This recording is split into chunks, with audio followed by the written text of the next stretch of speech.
नमो नमो भारतांबे सर्वतीर्थस्वरूपिणी आशा ही काश से माता सब ही सर्व प्रकाशिका नमो नमो भारतांबे गुरुस्त्वं जगदांबगा वेद वेदांत गंभीरे सुखदायिनी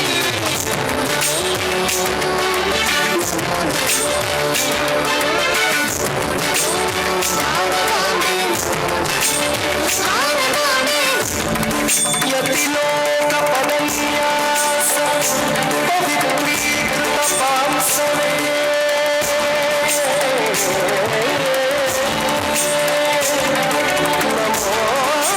नमोस्तु जगन्नाथात्रे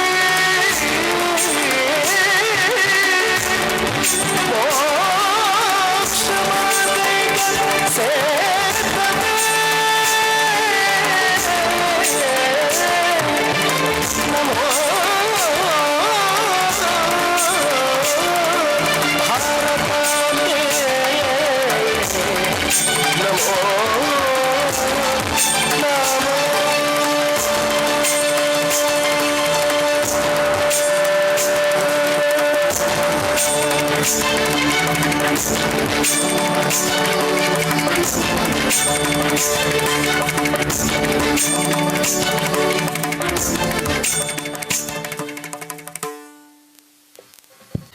ದೇವರ ಸ್ಮರಣೆ ಅನ್ನುವಂಥದ್ದಿರಬೇಕಂತೆ.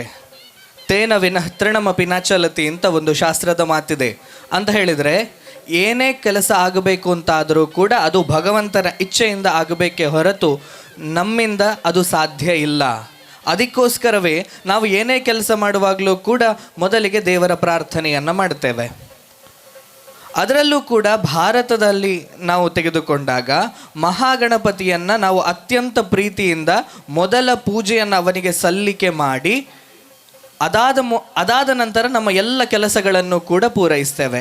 ಅದು ಸನಾತನ ಕಾಲದಿಂದ ನಡೆದುಕೊಂಡು ಬಂದಂತಹ ಪದ್ಧತಿ.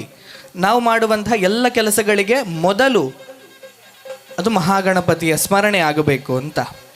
ನಾನು ಆಗ ಮಾತನಾಡ್ತಾ ಹೇಳಿದೆ, ನಮಗೆ ಮೊದಲು ದೇವರಿಗಿಂತಲೂ ಮೊದಲು ಯಾರಾದರೂ ಇದ್ದರೆ ಅದು ನಮ್ಮ ತಾಯಿ ಭಾರತ ಮಾತೆ, ನಂತರದಲ್ಲಿ ನಾವು ದೇವರನ್ನು ಪೂಜೆ ಮಾಡುತ್ತೇವೆ ಅಂತ. ಯಾಕೆ ಆ ಮಾತುಗೆ ಹೇಳಿದೆ ಅಂತ ಹೇಳಿದರೆ, ಒಂದು ಬಾರಿ ಸುಮ್ಮನೆ ಯೋಚನೆ ಮಾಡಿ, ನಮ್ಮ ದೇಶದಲ್ಲಿ ದೇವರು ಮತ್ತು ದೇಶ ಎರಡರಲ್ಲಿ ಒಂದನ್ನು ಆಯ್ಕೆ ಮಾಡಿಕೊಳ್ಳಬೇಕು ಅಂತ ನಮ್ಮ ಎದುರು ಪ್ರಶ್ನೆ ಬಂದಾಗ ನಮ್ಮ ಆಯ್ಕೆ ಯಾವುದಾಗಿರ್ತದೆ? ದೇಶವಾಗಿರಬೇಕು. ಯಾಕೆ ಅಂತ ಹೇಳಿದರೆ, ಒಂದು ವೇಳೆ ನಾವು ದೇಶವನ್ನು ಬಿಟ್ಟು ದೇವರನ್ನು ತೆಗೆದುಕೊಳ್ತೇವೆ ಅಂತಾದರೆ ನಾಳೆ ಆ ದೇವರಿಗೆ ಅಸ್ತಿತ್ವ ಇರುವುದಿಲ್ಲ. ನಾವು ರಾಮನನ್ನು ಪಾಕಿಸ್ತಾನದಲ್ಲೋ ಅಮೇರಿಕಾದಲ್ಲೋ ಇಟ್ಟು ಪೂಜೆ ಮಾಡಲಿಕ್ಕೆ ಸಾಧ್ಯ ಇಲ್ಲ. ರಾಮ ಭಾರತದ ಅಂತರಾತ್ಮ, ಮಹಾಗಣಪತಿ ಭಾರತದ ಅಂತರಾತ್ಮ. ಅದಕ್ಕೆ ನಾವು ಯಾವಾಗಲೂ ಕೂಡ ದೇವರಿಗಿಂತ ಮೊದಲ ಪ್ರಾಶಸ್ತ್ಯವನ್ನು ನಾವು ನಮ್ಮ ದೇಶಕ್ಕೆ ಕೊಡ್ತೇವೆ. ಹಾಗಂತ ಹೇಳಿ ದೇವರಿಲ್ವಾ ಅನ್ನುವಂಥ ಪರಿಕಲ್ಪನೆಯಲ್ಲ. ದೇಶ ಇದ್ದರೆ ದೇವರಿರ್ತಾರೆ. ಅದಕ್ಕೋಸ್ಕರ ದೇವರ ಆಜ್ಞೆಯನ್ನು ಕರುಣೆಯನ್ನು ಪಡೆದುಕೊಳ್ಳುವುದಕ್ಕೋಸ್ಕರವಾಗಿ ಮಹಾಗಣಪತಿಯ ಸುಂದರವಾದಂಥ ಸ್ತುತಿ ಪ್ರಭೋ ಗಣಪತೆ.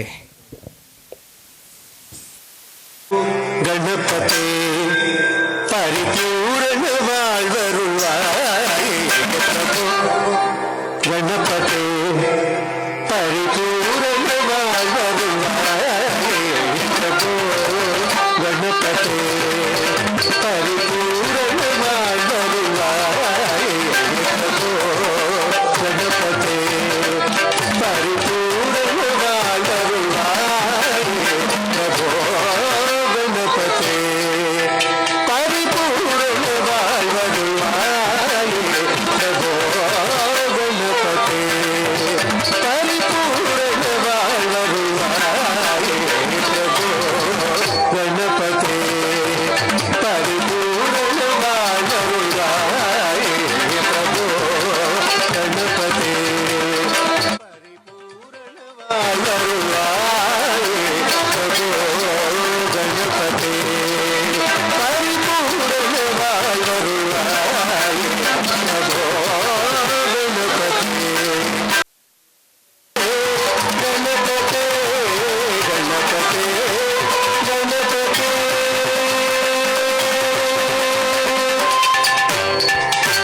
சாந்தி வண்ணங்கி துதி பரியாடி புண்டம் சன்னதி சரணடைந்தோமே. சாந்தி வண்ணங்கி துதி பரியாடி புண்டம் சன்னதி சரணடைந்தோமே. சாந்தி வண்ணங்கி துதி பாடி ஆடி புண்டம் சன்னதி சரணடைந்தோமே.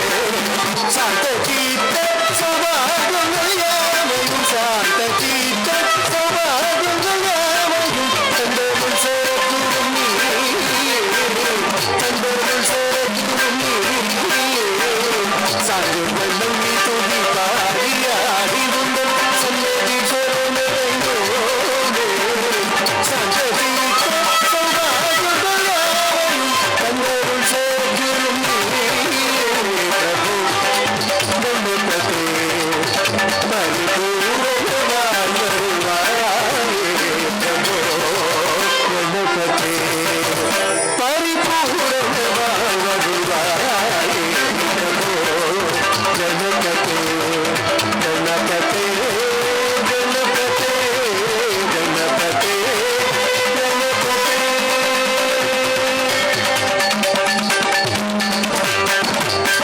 ಆದಿಮೂಲ ಗಣನಾಥ ಗಜಾನನ ಆದಿಮೂಲ ಗಣನಾಥ ಗಜಾನನ ಆದಿಮೂಲ ಗಣನಾಥ ಗಜಾನನ ಅದ್ಭುತದ ಬಲ ಸ್ವರೂಪ ಅದ್ಭುತದ ಬಲ ಸ್ವರೂಪ ಅದ್ಭುತದ ಬಲ ಸ್ವರೂಪ ದೇವ ದೇವ ಜಯ ವಿಜಯ ವಿನಾಯಕ ದೇವ ದೇವ ಜಯ ವಿಜಯ ವಿನಾಯಕ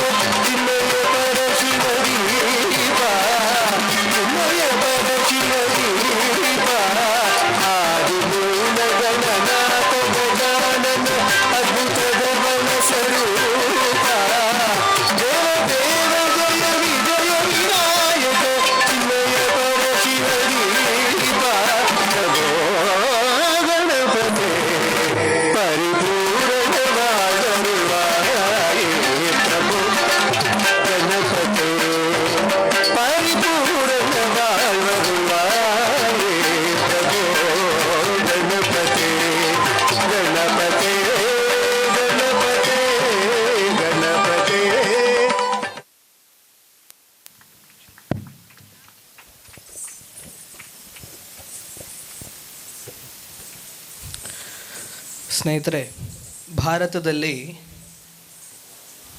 ಸಾವಿರಾರು ದೇವಸ್ಥಾನಗಳಿದ್ದಾವೆ. ಒಂದೊಂದು ದೇವಸ್ಥಾನಕ್ಕೂ ಅದರದ್ದೇ ಆದಂತಹ ಮಹತ್ವ ಇದೆ. ಒಂದೊಂದು ದೇವಸ್ಥಾನವೂ ಕೂಡ ತನ್ನದೇ ಆದಂತಹ ಐತಿಹಾಸಿಕ ಪೌರಾಣಿಕ ಹಿನ್ನೆಲೆಗಳನ್ನು ಒಳಗೊಂಡಿದೆ.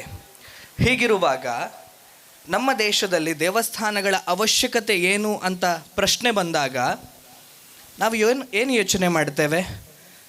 3 ಹೊತ್ತು ಪೂಜೆ, ಪ್ರಸಾದ, ತೀರ್ಥ, ಅಷ್ಟು ಮಾತ್ರವಾ? ಒಂದು ವೇಳೆ ಅಷ್ಟು ಮಾತ್ರ ಆಗಿದ್ದಿದ್ದರೆ ಕಳೆದ 1 ವರ್ಷಕ್ಕೆ ಮೊದಲು ಅಯೋಧ್ಯೆಯಲ್ಲಿ ಶ್ರೀರಾಮನ ಜನ್ಮಭೂಮಿಯಲ್ಲಿ ಪ್ರಾಣ ಪ್ರತಿಷ್ಠೆ ಆಯಿತು. ಆಗ ಇಡೀ ಭಾರತ ಅದನ್ನು ಸಂಭ್ರಮಿಸಿತ್ತು. ಎಲ್ಲೋ ಉತ್ತರ ಪ್ರದೇಶದಲ್ಲಿರುವಂತಹ ಅಯೋಧ್ಯೆಯಲ್ಲಿ ನಡೆದಂತಹ ಒಂದು ಸಣ್ಣ ದೇವಸ್ಥಾನದ ಪ್ರಾಣ ಪ್ರತಿಷ್ಠೆಯನ್ನು ಇಡೀ ಭಾರತ ಸಂಭ್ರಮಿಸ್ತದೆ ಅಂತಾದರೆ, ದೇವಸ್ಥಾನಗಳು ಕೇವಲ ಪೂಜೆ, ಗುಡಿ, ಗೋಪುರ ಅಷ್ಟಕ್ಕೆ ಮಾತ್ರ ಸೀಮಿತ ಆಗಲಿಲ್ಲ. ಅದನ್ನು ಮೀರಿ ನಮ್ಮ ದೇಶದ ಜೊತೆಗೆ ಅಂತಃಸತ್ವವನ್ನು ಒಳಗೊಂಡು ನಡೀತಾ ಇದೆ. ನಮಗೆ ಕಾಶಿ, ನಮಗೆ ಮಥುರೆ ಇವತ್ತಿಗೂ ಕೂಡ ನಮ್ಮ ಅಂತಃಸತ್ವಗಳು ಯಾಕೆ ಅಂತ ಹೇಳಿದರೆ, ನಮಗೆ ಅದರ ಜೊತೆಗೆ ಒಂದು ಕನೆಕ್ಷನ್ ಇದೆ. ನಮಗೆ ಅಲ್ಲಿ ರಾಮ ಹುಟ್ಟಿದ ಅನ್ನುವಂಥದ್ದು ನಂಬಿಕೆ ಅಷ್ಟೇ ಅಲ್ಲ, ಅದು ಸತ್ಯ ಕೂಡ. ನಮಗೆ ಮಥುರೆಯಲ್ಲಿ ಕೃಷ್ಣ ಹುಟ್ಟಿದ ಅನ್ನುವುದನ್ನು ಪ್ರೂವ್ ಮಾಡಬೇಕಾದಂಥ ಅಗತ್ಯ ಇಲ್ಲ. ಯಾಕೆಂತ ಹೇಳಿದರೆ ಅದು ಸತ್ಯ. ಹಾಗಿರುವಾಗ ನಮಗೆ ಕೇವಲ ದೇವಸ್ಥಾನಗಳು ಅನ್ನುವಂಥದ್ದು ಪೂಜೆಗೆ ಮಾತ್ರ ಸೀಮಿತ ಆದದ್ದಲ್ಲ, ಅದಕ್ಕಿಂತ ಮೀರಿ ನಮ್ಮ ಜೊತೆಗೆ, ನಮ್ಮ ಮನಸ್ಸಿನ ಜೊತೆಗೆ ಒಂದು ಕನೆಕ್ಷನನ್ನು ಹೊಂದಿಕೊಳ್ಳುತ್ತದೆ. ನಾವು ಈ ಸಂದರ್ಭದಲ್ಲಿ ಅತ್ಯಂತ ಹೆಮ್ಮೆಯಿಂದ ಹೇಳಿಕೊಳ್ಳುವ ಸಂಗತಿ ಏನು ಅಂತ ಹೇಳಿದರೆ, ಸನಾತನ ನಾಟ್ಯಾಲಯ ತನ್ನ 18 ಜನರ ತಂಡದ ಜೊತೆಗೆ ಶ್ರೀರಾಮನ ಜನ್ಮಭೂಮಿಯಲ್ಲಿ ಕಾರ್ಯಕ್ರಮವನ್ನು ನೀಡಲಿಕ್ಕೆ ಸಾಧ್ಯ ಆಯಿತು ಅನ್ನುವಂಥದ್ದು ನಮ್ಮ ಸನಾತನ ನಾಟ್ಯಾಲಯದ ಅತ್ಯಂತ ಹೆಮ್ಮೆಯ ಸಂಗತಿ. ಯಾಕೆ ನಾವು ಅದನ್ನು ಖುಷಿ ಪಡ್ತೇವೆ? ಎಲ್ಲೋ ಉತ್ತರ ಪ್ರದೇಶದಲ್ಲಿರುವಂತಹ ಅಯೋಧ್ಯೆಯಲ್ಲಿ ನಮ್ಮ ತಂಡ ಹೋಗಿ ಕಾರ್ಯಕ್ರಮ ಕೊಟ್ಟಿದೆ ಅನ್ನೋದನ್ನು ನಾವು ಯಾಕೆ ಸಂಭ್ರಮಿಸ್ತೇವೆ ಅಂತ ಹೇಳಿದರೆ, ಅದು ಕೇವಲ ದೇವಸ್ಥಾನ ಅಷ್ಟೇ ಅಲ್ಲ, ಅದನ್ನು ಮೀರಿದ ಒಂದು ಆಸ್ಥೆ ಅದು ಅನ್ನುವ ಕಾರಣಕ್ಕೆ. ಇವತ್ತಿಗೂ ಕೂಡ ಕಾಶಿಯಲ್ಲಿ ಏನಾದರೂ ಅಯೋಧ್ಯೆಯಲ್ಲಿ ನಡೆದ ರೀತಿಯ ಕಾರ್ಯಸೇವೆ ನಡೀಬೇಕಾದಂತಹ ಅನಿವಾರ್ಯತೆ, ಅಗತ್ಯತೆ ಬಂದರೆ ಲಕ್ಷಾಂತರ, ಕೋಟ್ಯಾಂತರ ಹಿಂದೂ ತರುಣರು ಅಲ್ಲಿ ಹೋಗಿ ನಿಲ್ತಾರೆ ಅಂತಾದರೆ ನಮಗೆ ಏನು ಸಾಧ್ಯತೆ, ಏನು ಕನೆಕ್ಷನ್ ಏನು ಅಂತ ಹೇಳಿದರೆ, ನಮಗೆ ಅಗತ್ಯ ಇರುವಂಥದ್ದು ದೇವಸ್ಥಾನದ್ದಲ್ಲ, ಈ ದೇಶದ ಅಸ್ಮಿತೆಯದ್ದು ಅಂತ. ದಾಸ್ಯದ ಸಂಕೇತಗಳನ್ನು ಕಿತ್ತು ಅಲ್ಲಿ ನಮ್ಮ ಸಾಮರ್ಥ್ಯವನ್ನು ಪ್ರತಿಷ್ಠಾಪಿಸುವಂತಹ ಸಂಗತಿ ಆಗಬೇಕಲ್ಲ. ಅದಕ್ಕೋಸ್ಕರವಾಗಿ ನಮಗಿವತ್ತಿಗೂ ಕೂಡ ಅಂಥ ಹೋರಾಟದ ಕಿಚ್ಚು ನಮ್ಮ ಮನಸ್ಸಿನಲ್ಲಿ ಬರ್ತದೆ ಅನ್ನುವುದನ್ನು ನಾವು ನೆನಪಿಟ್ಟುಕೊಳ್ಳಬೇಕು. ಹೋರಾಟ ಮುಂದುವರಿಯುತ್ತದೆ. ಕಾಶಿಯಲ್ಲಿಯೋ ಮಥುರೆಯಲ್ಲಿಯೋ ದೇವಸ್ಥಾನಗಳನ್ನು, ಅಲ್ಲಿ ಇರುವಂತಹ ಸಂಗತಿಗಳನ್ನು ಒಡೆದು ಹಾಕಿ ದೇವಸ್ಥಾನಗಳನ್ನು ಕಟ್ಟುವ ಪ್ರಕ್ರಿಯೆ ಮುಂದುವರಿತಾರೆ. ಅದಕ್ಕೆ ಜಾಗೃತವಾದಂತಹ ಹಿಂದೂ ಸಮಾಜ ಅದರ ಕೆಲಸವನ್ನು ಅದರಷ್ಟಕ್ಕೆ ಅದು ಮಾಡಿಕೊಂಡು ಹೋಗುತ್ತದೆ. ಹಾಗಿರುವಾಗ ಅದನ್ನು ಮೀರಿದಂಥ ಒಂದು ಸಂಗತಿ ಏನಂತ ಹೇಳಿದರೆ, ನಮ್ಮ ದೇವಸ್ಥಾನಗಳು ಅದು ಎಲ್ಲೋ ಅಲ್ಲಿಯ ದೇವಸ್ಥಾನಗಳಾಯಿತು, ಇಲ್ಲಿಯ ದೇವಸ್ಥಾನಗಳು ಸಂಸ್ಕಾರವನ್ನು ಕೊಡುವಂತಹ ಕೇಂದ್ರಗಳಾಗಬೇಕಲ್ಲ. ದೇವಸ್ಥಾನ ಅಂತ ಹೇಳಿದರೆ ಬಂದು ದೇವರನ್ನು ನೋಡಿ ಹೋಗುವುದು ಅಷ್ಟೇ ಅಲ್ಲದೆ, ಅಲ್ಲಿ ಹಿಂದೂ ಸಮಾಜವಾಗಿ ನಾವು ಜಾಗೃತಿಯಾಗುವಂಥ ಕೆಲಸಗಳು ದೇವಸ್ಥಾನಗಳಿಂದ ಆಗಬೇಕಲ್ಲ.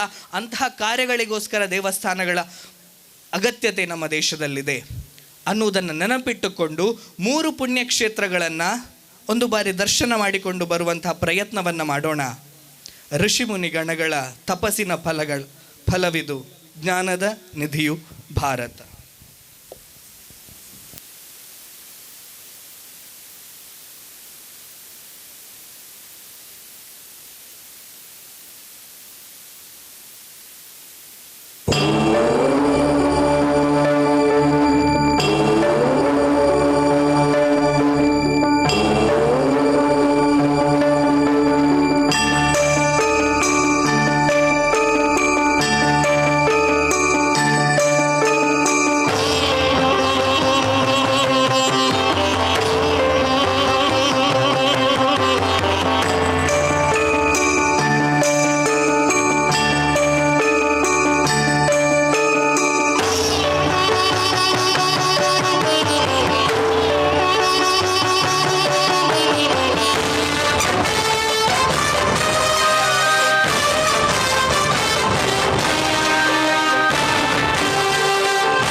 ಸಿರಿಪುರದ ಸಿಂಗಾರವೇ ಮೆರವ ಈ ಊರಿಗೆ ಗಿರಿನಗರವು ಸಾಟಿಯೇ ನುಡಿ ನೀರದ ಮಹಿಮಾನ್ವಿತ ರಘುರಾಮ ರಾಜವು ಋಷಿ ಗಣಗಳ ತಪಸ್ಸಿನ ಫಲಗಳ ವೇದದ ಭಕ್ತಿ ಯೋಗದ ಜ್ಞಾನದ ನಿಧಿಯು ಭಾರತ ಋಷಿ ಗಣಗಳ ತಪಸ್ಸಿನ ಫಲಗಳ ವೇದದ ಭಕ್ತಿ ಯೋಗದ ಜ್ಞಾನದ ನಿಧಿಯು ಭಾರತ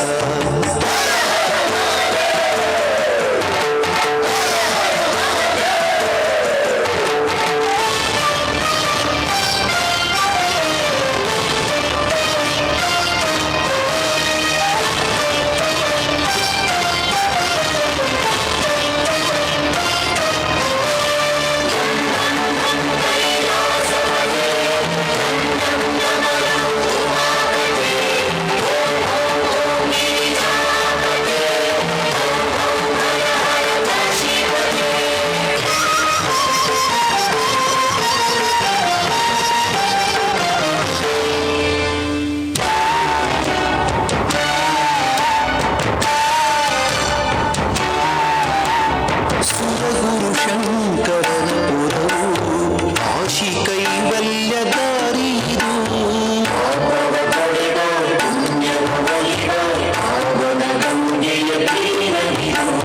ಸುರಗುರು ಶಂಕರನ ಪುರವು ಕಾಶಿ ಕೈವಲ್ಯ ದಾರಿದು ಶರಣು ಶಿವ ಎಂದರೆ ಅಘ ಕಳೆದು ಕಾಪಾಡುವ ಪಾಹಿಮಾನ್ಯಂದರೆ ಪೊರೆಯುವನು ವಿಶ್ವೇಶ್ವರ ಭೂಲೋಕಕ್ಕೆ ಕೈಲಾಸದ ಸೌಭಾಗ್ಯ ಕರುಣಿಸುತ್ತ ಋಷಿ ಗಣಗಳ ತಪಸ್ಸಿನ ಫಲಗಳ ವೇದದ ಭಕ್ತಿ ಯೋಗದ ಜ್ಞಾನದ ನಿಧಿಯು ಭಾರತ ಋಷಿ ಗಣಗಳ ತಪಸ್ಸಿನ ಫಲಗಳ ವೇದದ ಭಕ್ತಿ ಯೋಗದ ಜ್ಞಾನದ ನಿಧಿಯು ಭಾರತ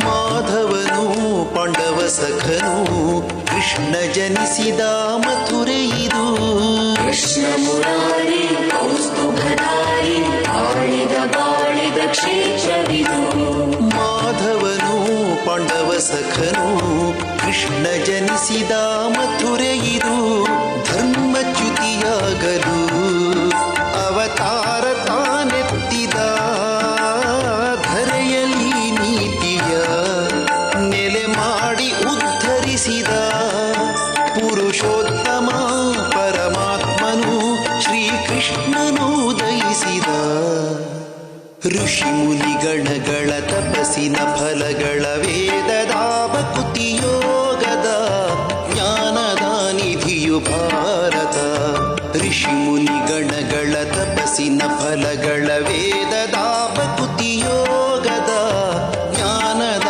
ನಿಧಿಯು ಭಾರತ ಹರಿಭಕ್ತಿಯ ಬೀಡು ಹರನೊಲುಮೆಯ ನಾಡು ಮಹಾಮಹಿಮರ ಕಂಡ ಬಲು ಕರಿಮೆಯ ಕೂಡು ಇದು ವೇದ ಭೂಮಿ ದೇವಧಾಮ ಯಾಗದ ಋಷಿ ಮುನಿ ಗಣಗಳ ತಪಸ್ಸಿನ ಫಲಗಳ ವೇದದ ಭಕ್ತಿ ಯೋಗದ ಜ್ಞಾನದ ನಿಧಿಯು ಭಾರತ ಋಷಿ ಮುನಿ ಗಣಗಳ ತಪಸ್ಸಿನ ಫಲಗಳ ವೇದದ ಭಕ್ತಿ ಯೋಗದ ಜ್ಞಾನದ ನಿಧಿಯು ಭಾರತ ಜೈ ಶ್ರೀರಾಮ್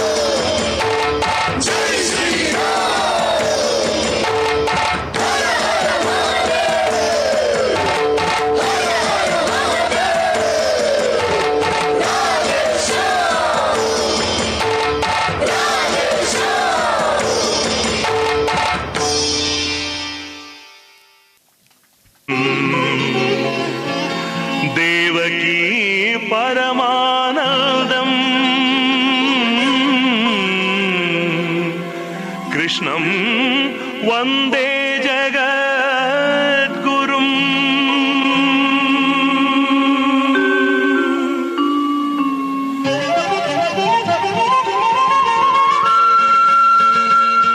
ಕುಣಿದಾಡೋ ಕೃಷ್ಣ ಕುಣಿದಾಡೋ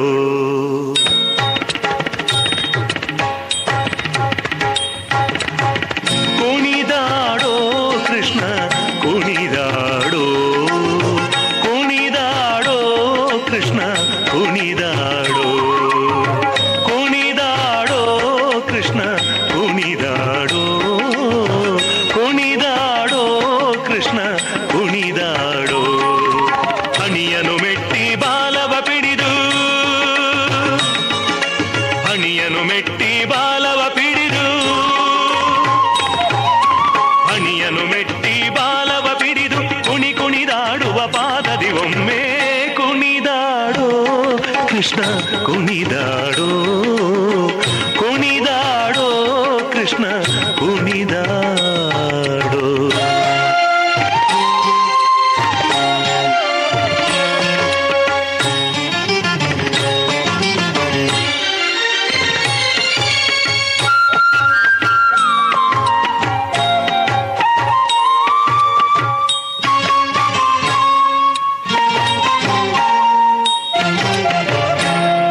ಮುಂಗುರುಳುಂಗುರ ಜಡೆಗಳು ಅರಳೆಲೆ ಹೊಂಗೊಳಲಿದ ಗಂಗಳ ನುಡಿಸಿ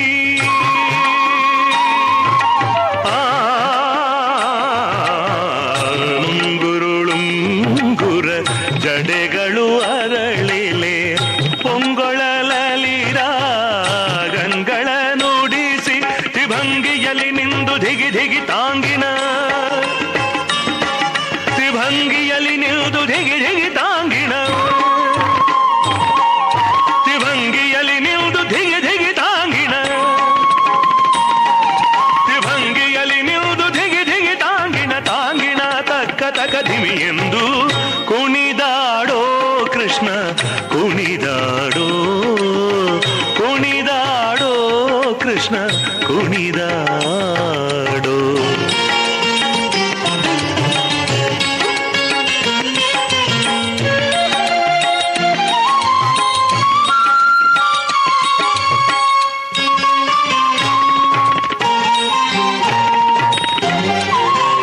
ಪ್ರಕಟದಿ ದಿನಗಳು ಪರಿಚಾರಂಗಳು ವಿಕಲಿತ ನಾಟಕ ಬೇರಿಗಳು ಪ್ರಕಟದಿ ದಿನಗಳು ಪರಿಚಾರಂಗಳು ವಿಕಲಿತ ನಾಟಕ ಬೇರಿಗಳು ತೊಂದಿರಿ ದೊಂದಿರಿ ದೊಂದಿರಿ ತಗಜಣು ತೊಂದಿರಿ ದೊಂದಿರಿ ದೊಂದಿರಿ ತಗಜಣು ತೊಂದಿರಿ ದೊಂದಿರಿ ದೊಂದಿರಿ ತಗಜಣು ತೊಂದಿರಿ ದೊಂದಿರಿ ದೊಂದಿರಿ ತಗಜಣು ತಗ್ಗಿದ ತರಿಗಿಡ ತಗಿದ ಶಬ್ದದಿ ಕುಣಿದಾಡೋ ಕೃಷ್ಣ ಕುಣಿದಾಡೋ ಕುಣಿದಾಡೋ ಕೃಷ್ಣ ಕುಣಿದಾಡೋ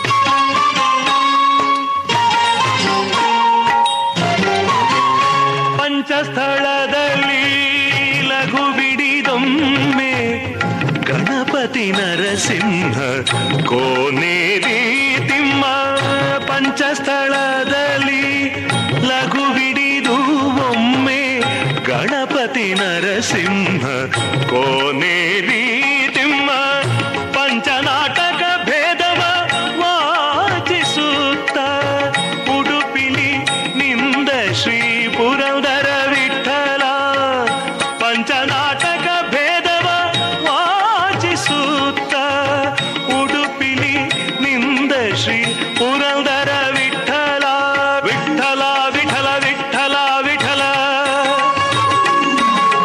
ವಿಠಲ ವಿಠಲ ವಿಠಲ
ಕುಣಿದಾಡೋ ಕೃಷ್ಣ ಕುಣಿದಾಡೋ ಕುಣಿದಾಡೋ ಕೃಷ್ಣ ಕುಣಿದಾಡೋ ಮಣಿಯನು ಮೆಟ್ಟಿ ಬಾಲವ ಪಿಡಿದು ಕುಣಿದಾಡುವ ಪಾದದಿ ಒಮ್ಮೆ ಕುಣಿದಾಡೋ ಕೃಷ್ಣ ಕುಣಿದಾಡೋ ಕುಣಿದಾಡೋ ಕೃಷ್ಣ ಕುಣಿದಾಡೋ ಕೃಷ್ಣ ಕುಣಿದಾಡೋ ಕೃಷ್ಣ ಕೃಷ್ಣ. ಅಂತಹ ಕಲ್ಪನೆ ಇರುವಂಥದ್ದು ತಮಿಳುನಾಡಿನಲ್ಲಿ. ಯಾಕೆ ಈ ಪರಿಕಲ್ಪನೆ ಅಲ್ಲಿ ಇದೆ ಅಂತ ಯಾರಿಗಾದರೂ ಗೊತ್ತಿದೆಯಾ? ಅವರು ಆ ಹೆಸರನ್ನು ಪದೇ ಪದೇ ಯಾಕೆ ಉಚ್ಚಾರ ಮಾಡ್ತಾರೆ? ಮುರುಗನ್ ಅಂತ ಹೇಳಿದರೆ ಯಾರು, ಅವ ಎಲ್ಲಿಂದ ಬಂದವ ಅನ್ನುವಂಥದ್ದನ್ನು ನಾವು ಒಂದು ವೇಳೆ ಹುಡುಕುವ ಪ್ರಯತ್ನವನ್ನು ಮಾಡಿದರೆ ಈ ಸೋಕಾಲ್ಡ್ ವಾದಗಳೆಲ್ಲ ಏನಿದೆಯಲ್ಲ, ಬುದ್ಧಿಜೀವಿಗಳು ಅಂತ ಹೇಳಿಕೊಳ್ಳುವವರು ಕೊಟ್ಟಂತಹ ವಾದಗಳಿದೆಯಲ್ಲ, ಅದನ್ನು ನೆಲ ಕಚ್ಚಿ ಎಡಕಾಲಿನಲ್ಲಿ ತುಳಿದು ಹಾಕುವಂತಹ ಸಂಗತಿಗಳು ನಮಗೆ ಸಿಗುತ್ತದೆ. ಎಷ್ಟರ ಮಟ್ಟಿಗೆ ಅಂತ ಹೇಳಿದರೆ, ಮುರುಗನ್ ಅನ್ನುವಂತಹ ದೇವರು ಅವನು ಷಣ್ಮುಖ. ಉತ್ತರದಿಂದ ಅಗಸ್ತ್ಯ ಮುನಿಗಳು 2 ಬೆಟ್ಟಗಳನ್ನು ದಕ್ಷಿಣ ಭಾರತಕ್ಕೆ ಕಳುಹಿಸ್ತಾರೆ. 2 ಬೆಟ್ಟಗಳನ್ನು ಹಿಡ್ಕೊಂಡು ಬರ್ತಾರೆ, ಶಿವಗಿರಿ ಮತ್ತು ಶಕ್ತಿಗಿರಿ ಅನ್ನುವಂತಹ 2 ಬೆಟ್ಟಗಳು. ಆ ಬೆಟ್ಟಗಳನ್ನು ಹಿಡ್ಕೊಂಡು ಬಂದಾಗ ಒಂದು ತಮಿಳುನಾಡಿನ ಒಂದು ಜಾಗಕ್ಕೆ ತಲುಪುವಾಗ ಅವರಿಗೆ ಸುಸ್ತಾಗುತ್ತದೆ, ಅದನ್ನು ಅಲ್ಲಿಡ್ತಾರೆ. ಅಲ್ಲಿ ಇಟ್ಟ ನಂತರ ಅಲ್ಲಿಗೊಬ್ಬ ಹುಡುಗ ಬರ್ತಾನೆ. ಆ ಹುಡುಗ ಬಂದು ಆ ಬೆಟ್ಟದಲ್ಲಿ ವಾಸ ಮಾಡಲಿಕ್ಕೆ ಶುರು ಮಾಡ್ತಾನೆ. ಅಗಸ್ತ್ಯ ಮುನಿಗಳು ವಾಪಸ್ ಅದನ್ನು ಹಿಡ್ಕೊಂಡು ಮುಂದೆ ಹೋಗಬೇಕು ಅಂತಾಗುವಾಗ, ಇಲ್ಲ ನಾನು ಕೊಡುವುದಿಲ್ಲ ಅಂತ ಹೇಳ್ತಾನೆ. ನಾನು ಆ ಬೆಟ್ಟ ಅದು ನನ್ನದು, ನಾನು ಅದರ ಅಧಿಕಾರಿ, ನಾನು ಅದನ್ನು ಕೊಡುವುದಿಲ್ಲ ಅಂತ ಸಣ್ಣ ಹುಡುಗ ಹೇಳ್ತಾನೆ. ಕೋಪ ಬರ್ತದೆ, ಯುದ್ಧ ಆಗುತ್ತದೆ, ಇಬ್ಬರ ಮಧ್ಯೆ ಯುದ್ಧ ಆಗ್ತದೆ, ವರ್ಷಗಟ್ಟಲೆ ಯುದ್ಧ ಆಗುತ್ತದೆ. ಆ ಸಣ್ಣ ಹುಡುಗನನ್ನು ಸೋಲಿಸಲಿಕ್ಕೆ ಸಾಧ್ಯ ಆಗೋದಿಲ್ಲ. ಆಗ ಅವರು ಯೋಚನೆ ಮಾಡ್ತಾರೆ, ಯಾರೋ ಸಣ್ಣ ಹುಡುಗ ಆಗಿರ್ಲಿಕ್ಕೆ ಸಾಧ್ಯ ಇಲ್ಲ, ಅವನಲ್ಲಿ ಏನಾದರೂ ಶಕ್ತಿ ಇರಬಹುದು ಅಂತ ಯೋಚನೆ ಮಾಡಿದಾಗ ಆಗ ಗೊತ್ತಾಗ್ತದೆ, ಇವ ಸಾಕ್ಷಾತ್ ಶಿವನ ಮಗನಾಗಿರುವಂತಹ ಷಣ್ಮುಖ ಅನ್ನುವಂಥದ್ದು ಗೊತ್ತಾಗುತ್ತದೆ. ಅವತ್ತಿನ ನಂತರ ಇವತ್ತಿಗೂ ಕೂಡ ಅಲ್ಲಿ ಮುರುಗನನ್ನು ಪ್ರತಿಷ್ಠಾಪನೆ ಮಾಡಿ ಪೂಜೆ ಮಾಡಿಕೊಂಡು ಬರ್ತಾ ಇದ್ದಾರೆ. ಉತ್ತರದಿಂದ ಬಂದಂಥವನನ್ನು ಇವತ್ತಿಗೂ ಕೂಡ ದಕ್ಷಿಣದಲ್ಲಿ ಪೂಜೆ ಮಾಡ್ತಾ ಬರ್ತಾರೆ. ಅಲ್ಲಿ ಒಂದು ಬಹಳ ಸಾಂಪ್ರದಾಯಿಕವಾದಂತಹ ಒಂದು ನೃತ್ಯ ಪ್ರಕಾರ ಇದೆ, ಅದನ್ನು ಕಾವಡಿ ಅಂತ ಕರೀತಾರೆ. ಎಷ್ಟು ಸುಂದರವಾದಂಥ ಕಲ್ಪನೆ ಅದು ಅಂತ ಹೇಳಿದರೆ, 2 ಬೆಟ್ಟಗಳನ್ನು ಶಿವಗಿರಿ ಮತ್ತು ಶಕ್ತಿಗಿರಿಯನ್ನು ಹೊತ್ತುಕೊಂಡು ಆಟ ಆಡ್ತಾರೆ ಅವರು. ಕಾವಡಿ ಆಟಂ ಅಂತ ಬಹಳ ಸುಂದರವಾದಂಥ ಒಂದು ಜಾನಪದ ಶೈಲಿಯ ನೃತ್ಯ ಪ್ರಕಾರ ಅದು. ಅಂತಹ ಆ ನೃತ್ಯದಲ್ಲಿ ಎಲ್ಲ ಸಂಗತಿಗಳನ್ನು ಅವನನ್ನು ಕೊಂಡಾಡುವಂತಹ ಇನ್ನೊಂದು ಮತ್ತೊಂದು ಆ ರೀತಿಯಾದಂತಹ ಪರಿಕಲ್ಪನೆಗಳನ್ನೆಲ್ಲ ನಾವು ಅದರಲ್ಲಿ ನೋಡ್ತೇವೆ. ಅಂತಹ ಕಾವಡಿ ನೃತ್ಯದ ಒಂದು ಪ್ರಕಾರವನ್ನು ನಿಮ್ಮ ಮುಂದೆ ತರುವಂತಹ ಪ್ರಯತ್ನವನ್ನು ಮಾಡ್ತಾ ಇದ್ದೇವೆ. ಸ್ವಾಗತ.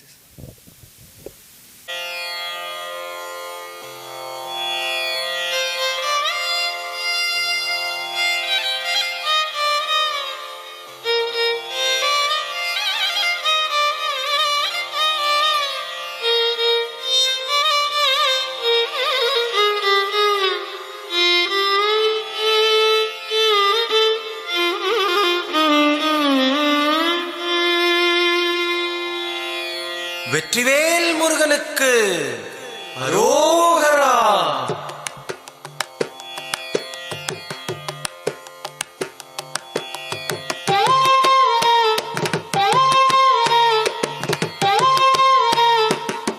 அழகு தெய்வமாக வந்து பழனிமலை மீதில் நிற்போம்.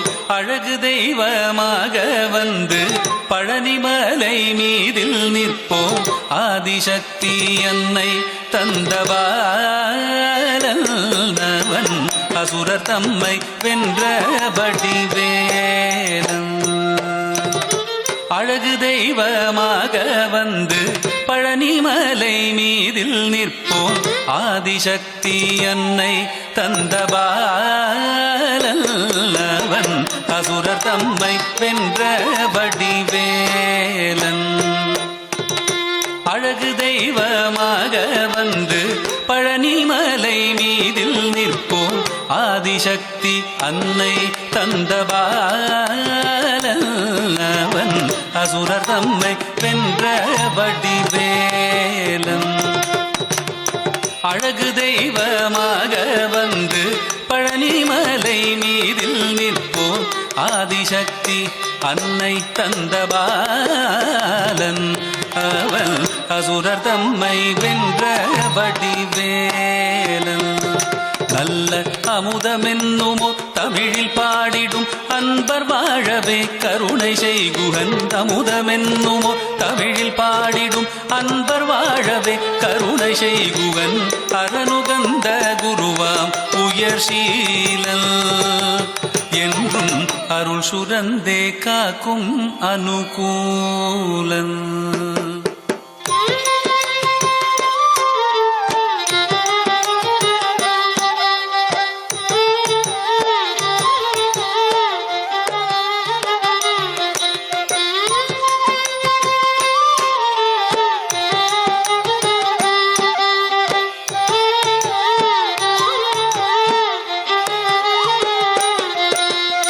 குழந்தையாக குமரனாக கோவணாடை துறவியாக குழந்தையாக குமரனாக கோவணாடை துறவியாக கோலம் கொள்ளும் காட்சி என்ன சொல்வேன் கண்டு கூறுமாய் வினைகள் யாவும் வெல்வேன் கோலம் கொள்ளும் காட்சி என்ன சொல்வேன் கண்டு கூறுமாய் வினைகள் யாவும் வெல்வேன் இந்த குவலயத்திலோர் கலியுகப் பெரு வரதனாய் திகழ்ந்தருளும் கந்தனை குவலயத்திலோர் கலியுகப் பெரு வரதனாய் திகழ்ந்தருளும் கந்தனை கும்பிட்டெந்தன் பிணிகள் நீங்க மகிழ்வேன் உள்ள குமுறல் ஓய்ந்தே நல்ல வழி செல்வேன்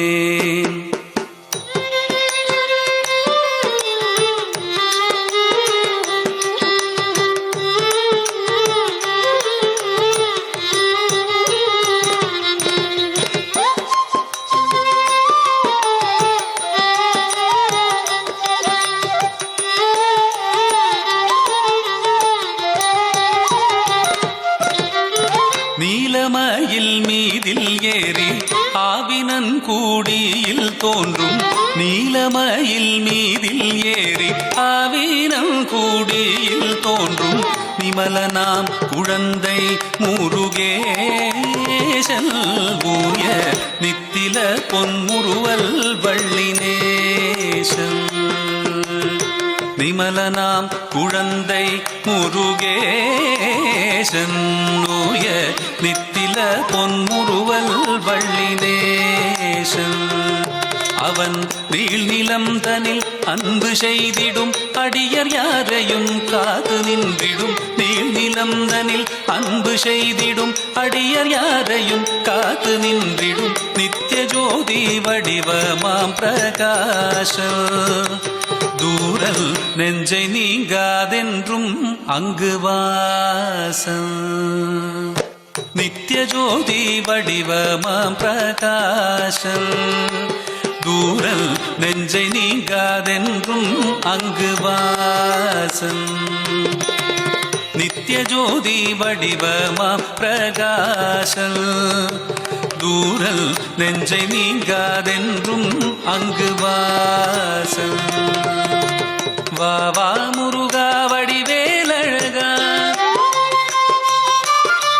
வா வா முருகா வடிவேலழகா வா வா முருகா வடிவேலழகா வா வா முருகா வடிவேலழகா வா வா முருகா வடிவேலழகா வா வா முருகா வடி வாவா முருகா வடிவேலழகா வாவா முருகா வடிவேலழகா வாவா முருகா வடிவேலழகா வாவா முருகா வடிவேலழகா வாவா முருகா வடிவேலழகா வாவா முருகா வடிவேலழகா வாவா முருகா வடிவேலழகா வாவா முருகா வடிவேலழகா வாவா முருகா வடிவேலழகா வாவா முருகா வடிவேலழகா வாவா முருகா வடிவேலழகா வாவா முருகா வடிவேலழகா வாவா முருகா வடிவேலழகா வாவா முருகா.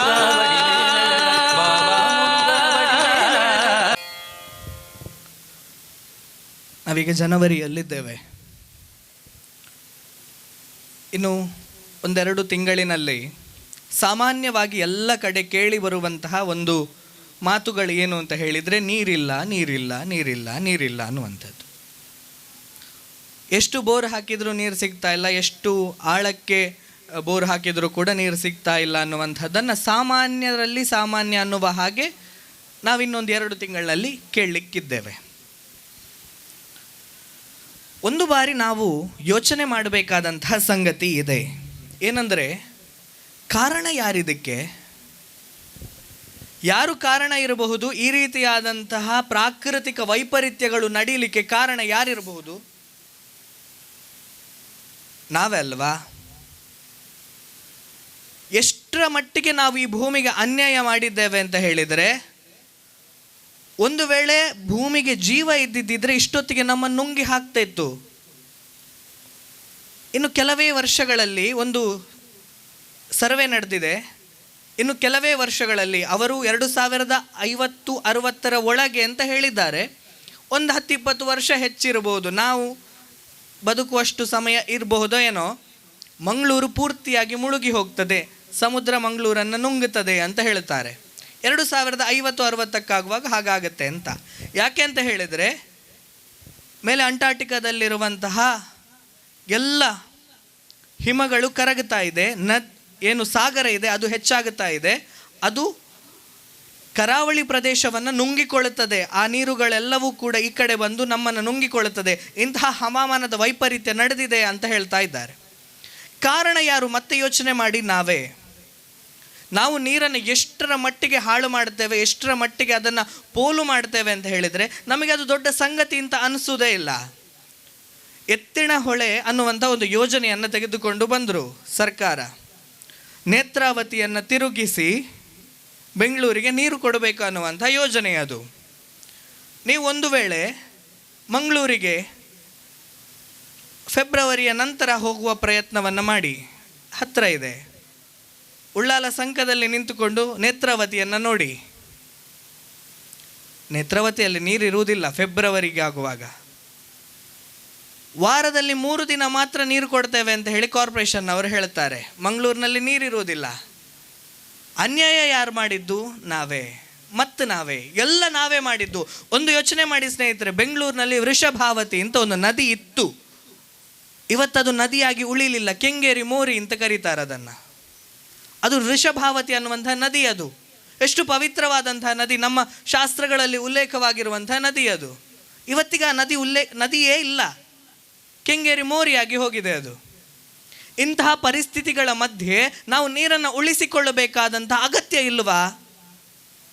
ನಾವು ಎಷ್ಟರ ಮಟ್ಟಿಗೆ ಭಾರತೀಯ ಸನಾತನ ಪರಂಪರೆ ಎಷ್ಟು ಶ್ರೇಷ್ಠವಾದದ್ದು ಅಂತ ಹೇಳಿದರೆ, ನಾವು ಒಂದು ಹನಿ ನೀರನ್ನು ಮುಟ್ಟುವಾಗ ಗಂಗೆ ಚ ಯಮುನೆ ಚೈವ ಗೋದಾವರಿ ಸರಸ್ವತಿ ನರ್ಮದೆ ಸಿಂಧು ಕಾವೇರಿ ಜಲೇಸ್ಮಿನ್ ಸನ್ನಿಧಿಂ ಕುರು ಎಂಬಂಥ 7 ನದಿಗಳನ್ನು, ಎಲ್ಲೆಲ್ಲಿದ್ದ ನದಿಗಳನ್ನೆಲ್ಲ ಕಲ್ಪನೆ ಮಾಡಿಕೊಂಡು ಆ ನದಿಗಳ ಪವಿತ್ರ ಸತ್ವವನ್ನು ಅಲ್ಲಿ ಹಾಕಿ ನಾವು ಅದನ್ನು ಮುಟ್ಟುವವರು. ಅಷ್ಟು ಅದ್ಭುತವಾದಂಥ ಪರಿಕಲ್ಪನೆಯನ್ನು ಕೊಟ್ಟಂಥ ಒಂದು ಸಮಾಜ ಇದ್ದರೆ ಇದು ಭಾರತೀಯವಾದಂಥ ಸಮಾಜ.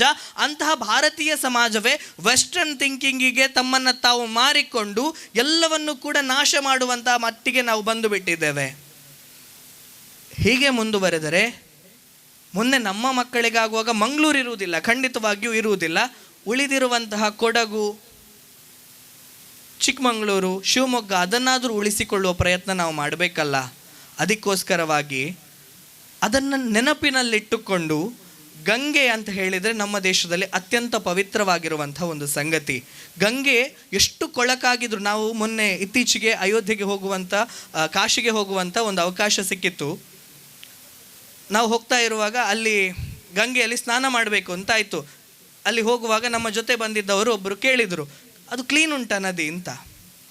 ಅದು ಪವಿತ್ರ ಅಂತ ಹೇಳಿದರು ಅವರು. ನಮಗೆ ಕ್ಲೀನ್ ಅನ್ನುವಂಥದ್ದು ಸಂಗತಿ ಆಗೋದಿಲ್ಲ, ಪವಿತ್ರ ಅಂತ.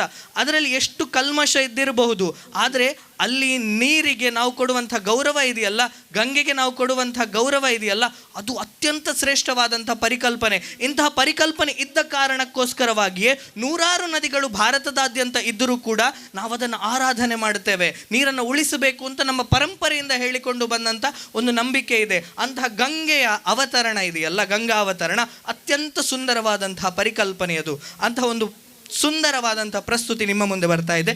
ಪ್ರೀತಿಯಿಂದ ಸ್ವಾಗತ.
ಜಿಗಿದು ಹರನ ಜಟೆ ಇಳಿದು ಭೂಮಿಯಲ್ಲಿ ಜೀವಧಾರೆಯಾದೆ. ದಿವಿಯಿಂದ ಜಿಗಿದು ಹರನ ಜಟೆ ಇಳಿದು ಭೂಮಿಯಲ್ಲಿ ಜೀವಧಾರೆಯಾದೆ. ಹಿಮಗಿರಿಯ ತನಯಿ ನೀನು, ಸುರಗುರುವಿನ ಅರಸಿ ನೀನು, ಜಗದ ಘವ ತೊಳೆವ ಭವೆ ನೀನು, ನಿನ್ನುಲುಮೆ ಇರಲು ಭಯವೇನು. ಶುಭದಾಯಿನಿ ವರದಾಯಿನಿ ಸುರಮೀರೆ ಜಾಹ್ನವಿ ಭವ ಭಯಹಾರಿಣಿ. ದಿವಿಯಿಂದ ಜಿಗಿದು ಹರನ ಜಟೆ ಇಳಿದು ಭೂಮಿಯಲ್ಲಿ ಜೀವಧಾರೆಯಾದೆ.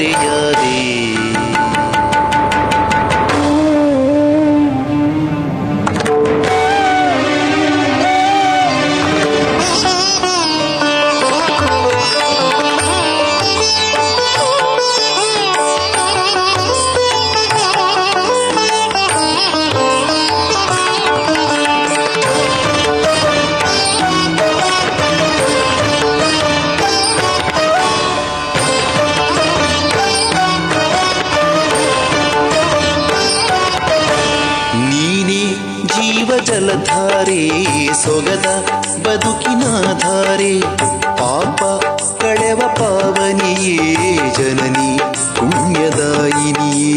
ದುರಿತಗಳ ಹರಿಸುವವಳೆ, ಮುಕುತಿಯಡೆ ನಡೆಸುವವಳೆ. ನೀನೇ ಜೀವ ಜಲಧಾರೆ ಸೊಗದ ಬದುಕಿನ ಧಾರೆ, ಪಾಪ ಕಳೆವ ಪಾವನಿಯೇ ಜನನಿ ಪುಣ್ಯದಾಯಿನಿಯೇ.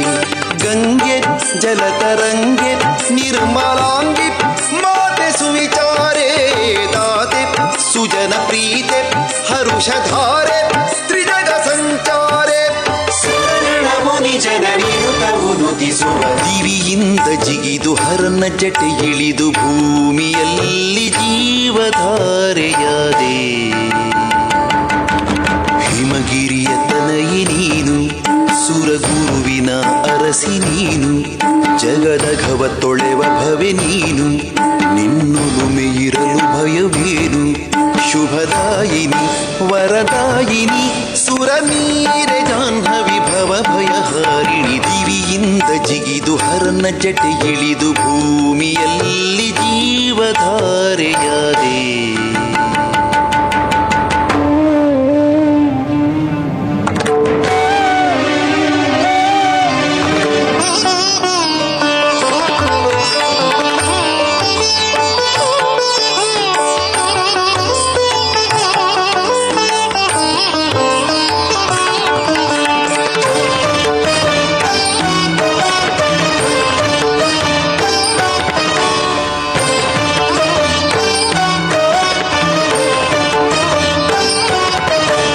ಯಮುನೆ ರೂಪದಲ್ಲಿ ನೀನೇ ಭುವಿಯ ದಾಹ ಕಳೆದಿರುವೆ.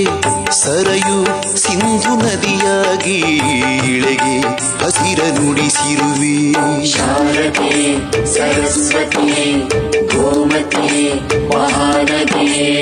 ಯಮುನೆ ರೂಪದಲ್ಲಿ ನೀನೇ ಭುವಿಯ ದಾಹ ಕಳೆದಿರುವೆ. ಸರಯು ಸಿಂಧು ನದಿಯಾಗಿ ಇಳೆಗೆ ಹಸಿರ ನುಡಿಸಿರುವೆ. ನೆಲವ ನಗುವ ಹೊಲವ ಮಾಡಿ ಹಸಿವ ಕಳವ ಕಾವೇರಿ ಪೂರ್ಣ ತಪತಿ ಕೃಷ್ಣೆ ವರದೆ ಭೀಮ ಗಾಳಿ ಗೋದಾವರಿ. ಅಗಣಿತ ಮಹಿಮಳೆ ಸುಜನರ ಪೊರೆವಳೆ. ದಿವಿಯಿಂದ ಜಿಗಿದು ಹರನ ಜಟೆ ಇಳಿದು ಭೂಮಿಯಲ್ಲಿ ಜೀವಧಾರೆಯಾದೆ. ದಿವಿಯಿಂದ ಜಿಗಿದು ಹರನ ಜಟೆ ಇಳಿದು ಭೂಮಿಯಲ್ಲಿ ಜೀವಧಾರೆಯಾದೆ. ಹಿಮಗಿರಿಯ ತನಯಿ ನೀನು ಸುರಗುರುವಿನ ಅರಸಿ ನೀನು. ಜಗದಘವ ತೊಳೆವ ಭವೆ ನೀನು ನಿನ್ನೊಲುಮೆ ಇರಲು ಭಯವೇನು. ಶುಭದಾಯಿನಿ ವರದಾಯಿನಿ ಸುರನೀರೆ ಜಾಹ್ನವಿ ಭವ ಭಯಹಾರಿಣಿ ದಿವಿಯಿಂದ ಜಿಗಿದು ಹರನ ಜಟೆ ಇಳಿದು ಭೂಮಿಯಲ್ಲಿ ಜೀವಧಾರೆಯಾದೆ. ಜಯಮುನಿ ಕೃಷ್ಣೆ ಗೋದಾವರಿ ಸರಸ್ವತಿ ನರ್ಮದಾ ಸಿಂಧು ಕಾವೇರಿ. ಜಯಸ್ಮಿನ್ ಸನ್ನಿಧಿಂ ಕುರು ಜಯಸ್ಮಿನ್ ಸನ್ನಿಧಿಂ ಕುರು ಜಯಸ್ಮಿನ್ ಸನ್ನಿಧಿಂ ಕುರು.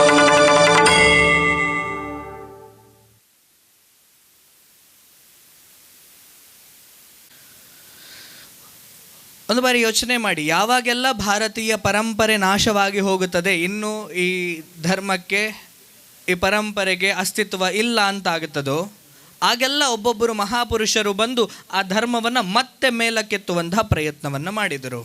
ಅದು ಶಂಕರರಿಂದ ಹಿಡಿದು ಮಧ್ವಾಚಾರ್ಯರಿಂದ ಹಿಡಿದು ರಾಮಾನುಜಾಚಾರ್ಯರಿಂದ ಹಿಡಿದು ಬಸವಣ್ಣನಿಂದ ಹಿಡಿದು ಸ್ವಾಮಿ ವಿವೇಕಾನಂದರವರೆಗೆ ಬಂದಂತಹ ಪ್ರತಿಯೊಬ್ಬರೂ ಕೂಡ ಭಾರತೀಯ ಸಮಾಜವನ್ನು ಎತ್ತುವಂತಹ ಪ್ರಯತ್ನವನ್ನು ಮಾಡಿದರು.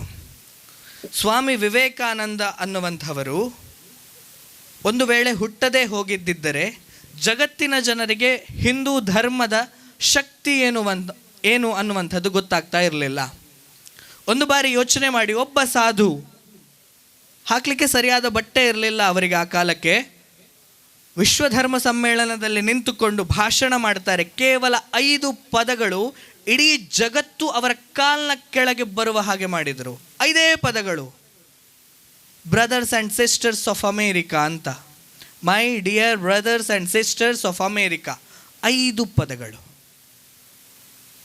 ಇಡೀ ಜಗತ್ತು ಅವರ ಕಾಲ್ನಡಿಯಲ್ಲಿತ್ತು. ಯಾಕೆ ಅಂತ ಹೇಳಿದರೆ, ಅವರಿಗೆ ಇನ್ನೊಬ್ಬರನ್ನ, ನನ್ನ ಧರ್ಮ ಅಲ್ಲದವನವನ್ನ, ನನ್ನ ತಾಯಿಗೆ ಹುಟ್ಟದ ಇನ್ನೊಬ್ಬ ವ್ಯಕ್ತಿಯನ್ನ ಅಣ್ಣ ತಮ್ಮ ಬಂಧು ಬಳಗ ಅಂತ ಕರೆಯುವ ಕಲ್ಪನೆ ಕೂಡ ಅವರಿಗಿರಲಿಲ್ಲ.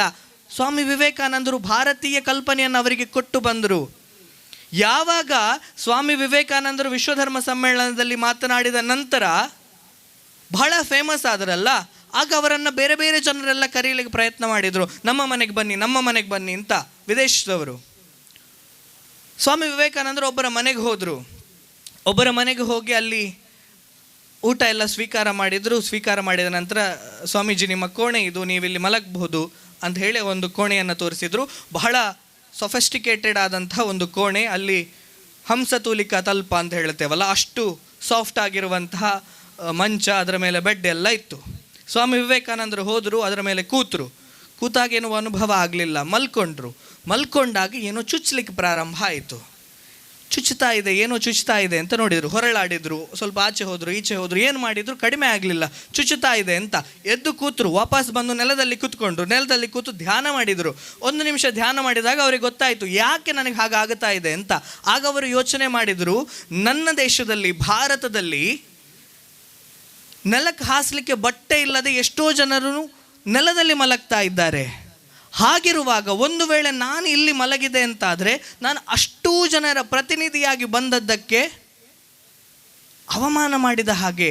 ನಾನು ಹಾಗಾಗಿ ಅಲ್ಲಿ ಮಲಗುವಂಥದ್ದು ಅದು ನನ್ನ ಧರ್ಮಕ್ಕೆ ಮಾಡುವ ಅವಮಾನ, ಅದು ನನ್ನ ಜನರಿಗೆ ಮಾಡುವ ಅವಮಾನ ಅಂತ ನಂತರದಲ್ಲಿ ಅಂತಹ ಸೋಫಾದಲ್ಲಿ ಅಂತಹ ಕಾಟ್ನಲ್ಲಿ ಅವರು ಮಲಗಲಿಲ್ಲ. ಅವರು ಭಾರತಕ್ಕೆ ಬಂದರಲ್ಲ, ಭಾರತಕ್ಕೆ ಬಂದ ನಂತರ ರಾಮಕೃಷ್ಣ ಆಶ್ರಮವನ್ನು ಪ್ರಾರಂಭ ಮಾಡಿದರು.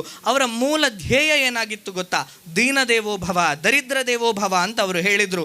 ದೀನರನ್ನು ದೇವರನ್ನಾಗಿ ಮಾಡ್ತೇನೆ, ದರಿದ್ರರನ್ನು ದೇವರನ್ನಾಗಿ ಮಾಡ್ತೇನೆ ಅನ್ನುವಂಥ ಶ್ರೇಷ್ಠ ಪರಿಕಲ್ಪನೆಯನ್ನು ಜಗತ್ತಿನ ಜನರಿಗೆ ಕೊಟ್ಟಂಥದ್ದು ಸ್ವಾಮಿ ವಿವೇಕಾನಂದರು. ಆತ್ಮನೋ ಮೋಕ್ಷಾರ್ಥಂ ಜಗದ್ಹಿತಾಯ ಚ ಅಂತ ಹೇಳಿದರು. ಆತ್ಮದ ಮೋಕ್ಷ ಇರುವಂಥದ್ದು ಜಗತ್ತಿನ ಹಿತದಲ್ಲಿ. ನಾನು ಮೋಕ್ಷ ಹೊಂದುವಂಥದ್ದು ನನ್ನ ಹಿತದಲ್ಲಿ ನನಗೆ ಮೋಕ್ಷ ಇಲ್ಲ. ಯಾವಾಗ ನೀನು ಜಗತ್ತಿಗೋಸ್ಕರ ಬದುಕ್ತಿಯಲ್ಲ, ಜನರಿಗೋಸ್ಕರ ಬದುಕ್ತಿಯಲ್ಲ, ಆಗ ನಿನಗೆ ಮೋಕ್ಷ ಸಿಗುತ್ತದೆ ಅಂತ ಹೇಳುವ ಶ್ರೇಷ್ಠವಾದ ಪರಿಕಲ್ಪನೆಯನ್ನು ಸ್ವಾಮಿ ವಿವೇಕಾನಂದರು ಕೊಟ್ಟರು. ಹಾಗೆ ಕೊಟ್ಟ ಕಾರಣಕ್ಕೆ ಅವರನ್ನು ಸಿಡಿಲ ಸಂತ ಅಂತ ನಾವು ಕರೆದ್ವಿ. ಅಷ್ಟು ಶ್ರೇಷ್ಠವಾದಂತಹ ಪರಿಕಲ್ಪನೆ ನಮ್ಮ ದೇಶದ್ದು.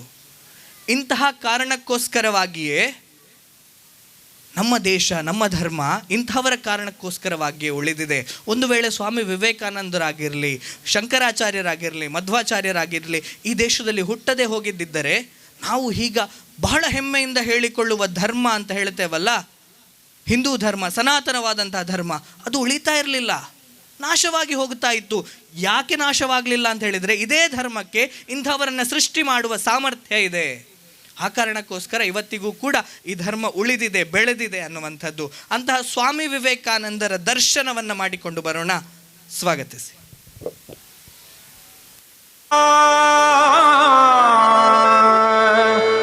ಮನೋಜಾ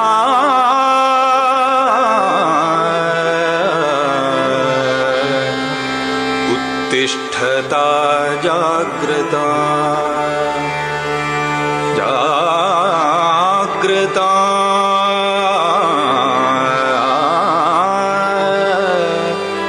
उत्तिष्ठता जाग्रता मनोजा उत्तिष्ठता जाग्रता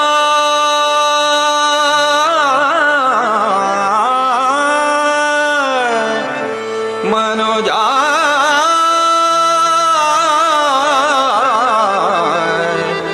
उत्तिष्ठता जाग्रता उत्तिष्ठता जाग्रता मनोजा उत्तिष्ठता जाग्रता उत्तिष्ठता जाग्रता मनोजा उत्तिष्ठता जाग्रता ಗುರಿಯನ್ನು ಸೇರುವವರೆಗೂ ನೀ ಅರೆಕ್ಷಣ ನಿಲ್ಲದೆ ಮುನ್ನಡೆ ಸಖನೆ. ಗುರಿಯನ್ನು ಸೇರುವವರೆಗೂ ನೀ ಅರೆಕ್ಷಣ ನಿಲ್ಲದೆ ಮುನ್ನಡೆ ಸಖನೆ.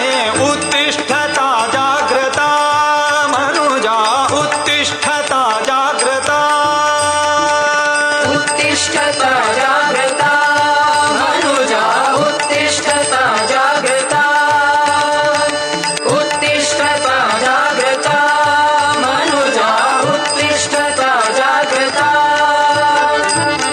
ನಿನ್ನಯ ಗುರಿಯೋ ಆತ್ಮದರ್ಶನ, ನಿನ್ನಯ ಗುರಿಯೋ ಆತ್ಮದರ್ಶನ.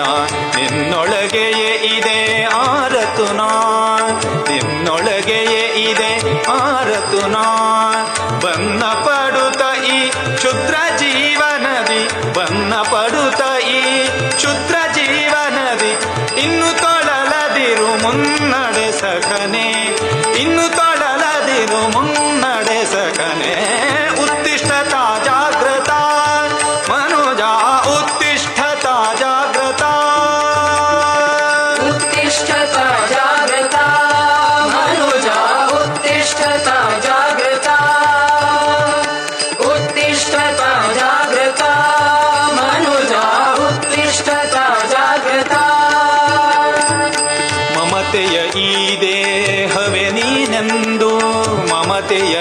ದೇಹವೇ ನೀನೆಂದು ಭ್ರಮಿಸದಿರೈ ನೀ ಎಂದೆಂದು ಭ್ರಮಿಸದಿರೈ ನೀ ಎಂದೆಂದು ಅಮರ ಆತ್ಮನಿ ಅಮೃತ ಪುತ್ರನೇ ಅಮರ ಆತ್ಮನಿ ಅಮೃತ ಪುತ್ರನೇ ಅಮಲಾನಂದದಿ ಪರಿಪೂರ್ಣನು ನೀ ಅಮಲಾನಂದದಿ ಪರಿಪೂರ್ಣನು ನೀ उत्तिष्ठत जागृत मनुजा उत्तिष्ठत जागृत उत्तिष्ठत जागृत मनुजा उत्तिष्ठत जागृत ಗುರಿಯನ್ನು ಸೇರುವವರೆಗೂ ನೀ ಅರೆ ಕ್ಷಣ ನಿಲ್ಲದೆ ಮುನ್ನಡೆ ಸಖನೆ ಗುರಿಯನ್ನು ಸೇರುವವರೆಗೂ ನೀ ಅರೆ ಕ್ಷಣ ನಿಲ್ಲದೆ ಮುನ್ನಡೆ ಸಖನೆ उत्तिष्ठत जागृत मनुजा उत्तिष्ठत जागृत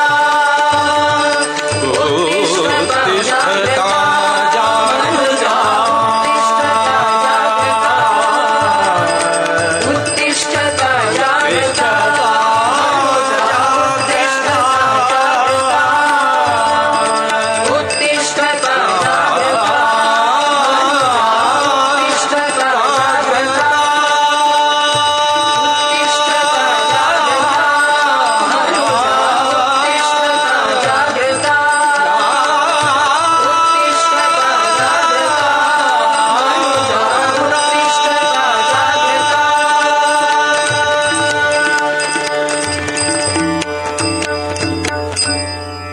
ಭಾರತೀಯ ಸಮಾಜವೇ ನನ್ನ ಬಾಲ್ಯದ ತೊಟ್ಟಿಲು, ಭಾರತೀಯ ಸಮಾಜವೇ ನನ್ನ ಯೌವನದ ನಂದನವನ, ಭಾರತೀಯ ಸಮಾಜವೇ ನನ್ನ ವೃದ್ಧಾಪ್ಯದ ವಾರಾಣಸಿ.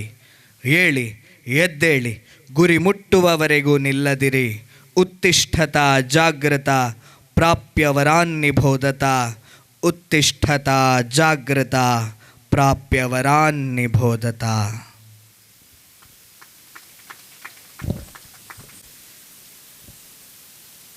ನಮ್ಮ ದೇಶದಲ್ಲಿರುವಂತಹ ಎಲ್ಲ ಆಚರಣೆಗಳ ಹಿಂದೆ ಒಂದು ಶ್ರೇಷ್ಠವಾದಂತಹ ಮಣ್ಣಿನ ಗುಣ ಇದೆ. ಎಲ್ಲ ಆಚರಣೆಗಳ ಹಿಂದೆ ನಾವು ಮಹಾಗಣಪತಿಯನ್ನು ಆರಾಧನೆ ಮಾಡ್ತೇವೆ.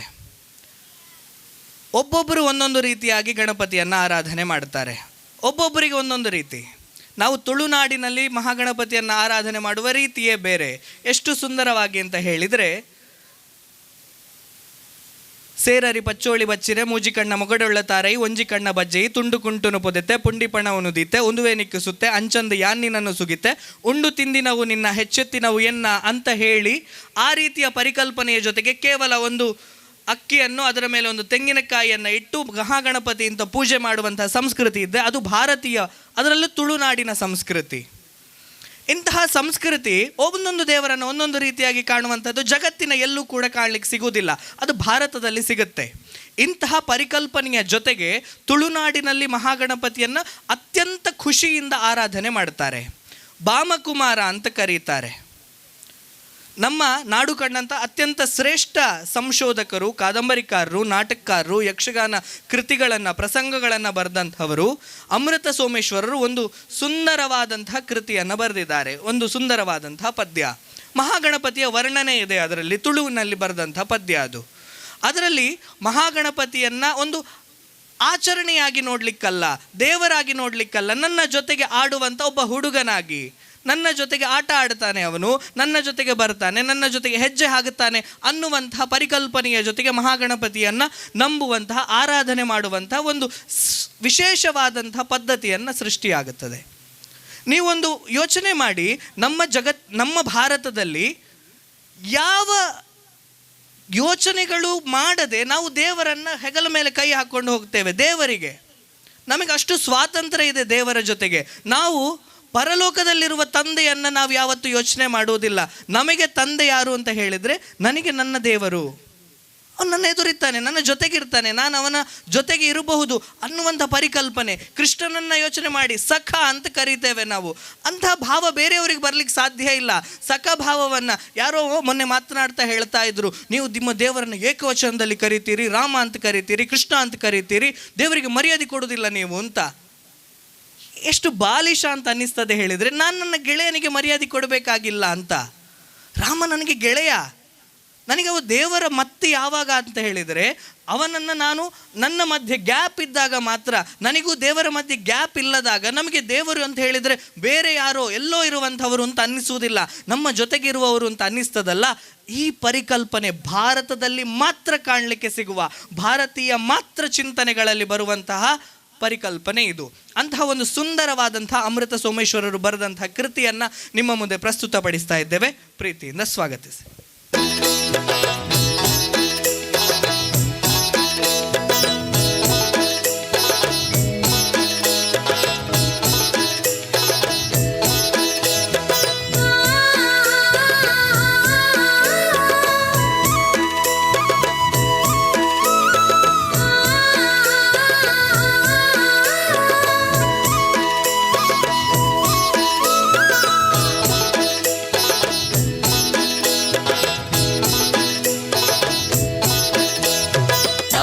ತಂದನ ತಾನ ತಂದಾನಿ ತನನ ಆನೆ ಮೋನೆದ ಸ್ವಾಮಿಡೆನ ಡೆನ್ನ ಡೆನ್ನ ತಾನ ತಂದನ ತಾನ ತಂದಾನಿ ತನನ ಆನೆ ಮೋನೆದ ಸ್ವಾಮಿಡೆನ ಡೆನ್ನ ಡೆನ್ನ ತಾನ ತಂದನ ತಾನ ತಂದಾನಿ ತನನ ಆನೆ ಮೋನೆದ ಸ್ವಾಮಿಡೆನ ಡೆನ್ನ ಡೆನ್ನ ತಾನ ತಂದನ ತಾನ ತಂದಾನಿ ತನನ ಆನೆ ಮೋನೆದ ಸ್ವಾಮಿಡೆನ ಡೆನ್ನ ಡೆನ್ನ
ತಂದಾನಿ ತನನ ಆನೆ ಮೋನೆದ ಸ್ವಾಮಿಡೆನ ಡೆನ್ನ ಡೆನ್ನ ತಾನ ತಂದನ ತಾನ ತಂದಾನಿ ತನನ ಆನೆ ಮೋನೆದ ಸ್ವಾಮಿಡೆನ ಡೆನ್ನ ಡೆನ್ನ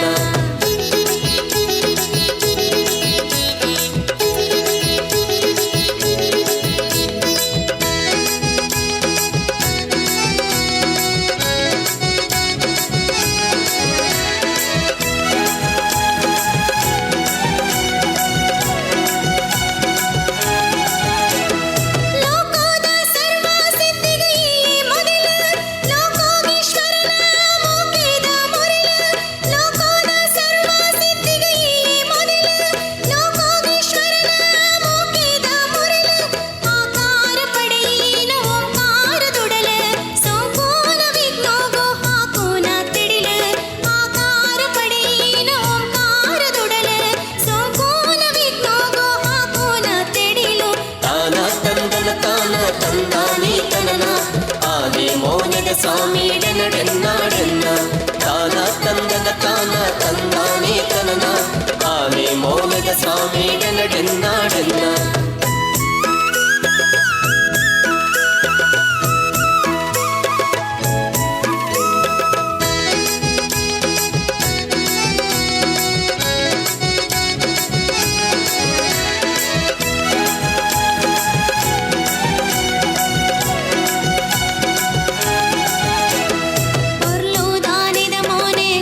ಸ್ವಾಮಿ ಡೆನ್ನ ತಾನ ತಂದನ ತಾನ ತಂದಾನೆ ತನನ ಆನೆ ಮೌನದ ಸ್ವಾಮಿ ಡೆನ್ನ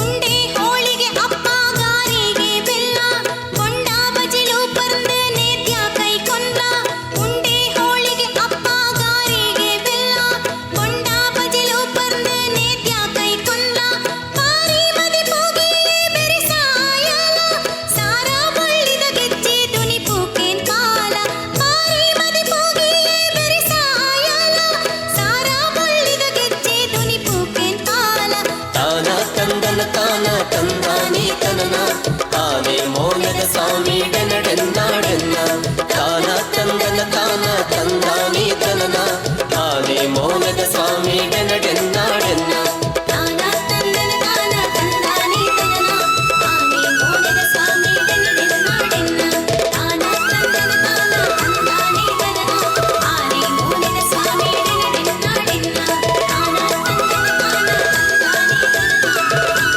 ಮಾತನಾಡ್ತಾ ನಾನೊಂದು ಮಾತು ಹೇಳಿದೆ, ನಮ್ಮ ಧರ್ಮ ಯಾವಾಗೆಲ್ಲ ಇನ್ನಾಯಿತು ಇನ್ನು ಈ ಧರ್ಮಕ್ಕೆ ಭವಿಷ್ಯ ಇಲ್ಲ ಅಂತಾಯಿತೋ ಆಗೆಲ್ಲ ಕೆಲವು ಘಟನೆಗಳು ನಡೆದು ನಮ್ಮ ಧರ್ಮ ಮತ್ತೆ ಪುನರುತ್ಥಾನವನ್ನು ಹೊಂದಿತ್ತು ಅಂತ. ಈಗ ಪ್ರಸ್ತುತ ಕಾಲಘಟ್ಟದಲ್ಲಿ ನಾವು ಕೆಲವೊಂದು ಸಂಗತಿಗಳನ್ನು ಗಮನಿಸಿದಾಗ ಈಗ ಮತ್ತೆ ನಮ್ಮ ಧರ್ಮ ಪುನರುತ್ಥಾನಕ್ಕೆ ಸಜ್ಜಾಗಿ ನಿಂತಂತಹದ್ದು ಕಾಣ್ತಾ ಇದೆ. ಯಾಕೆ ಅಂತ ಹೇಳಿದರೆ, ಒಂದು ಕಾಲಘಟ್ಟ ಬಂತು ನಮ್ಮಲ್ಲಿ, ಏನಾಯಿತು ಅಂತ ಹೇಳಿದರೆ ನಮ್ಮ ಮನೆಗಳಲ್ಲಿ ಎಲ್ಲರಿಗೂ ಖುಷಿ ಏನು ಅಂತ ಹೇಳಿದರೆ DJ ಇಟ್ಟು ಡ್ಯಾನ್ಸ್ ಮಾಡೋದು ಒಂದು ಕಾಲಘಟ್ಟ ಇತ್ತು. ಆದರೆ ಇತ್ತೀಚೆಗೆ ಏನಾಗಿದೆ ಅಂತ ಒಂದು ಯೋಚನೆ ಮಾಡಿ, ಚೌತಿಯ ಮೆರವಣಿಗೆಗಳಲ್ಲೂ ಕೂಡ DJ ಅಂತ ಹೇಳಿದರೆ ಎಲ್ಲರಿಗೂ ಬೇಕಾದಂಥದ್ದು DJ ಇಟ್ಟು ಕುಣಿಯುವಂಥದ್ದನ್ನು ಮಾಡ್ತಾಯಿದ್ರು.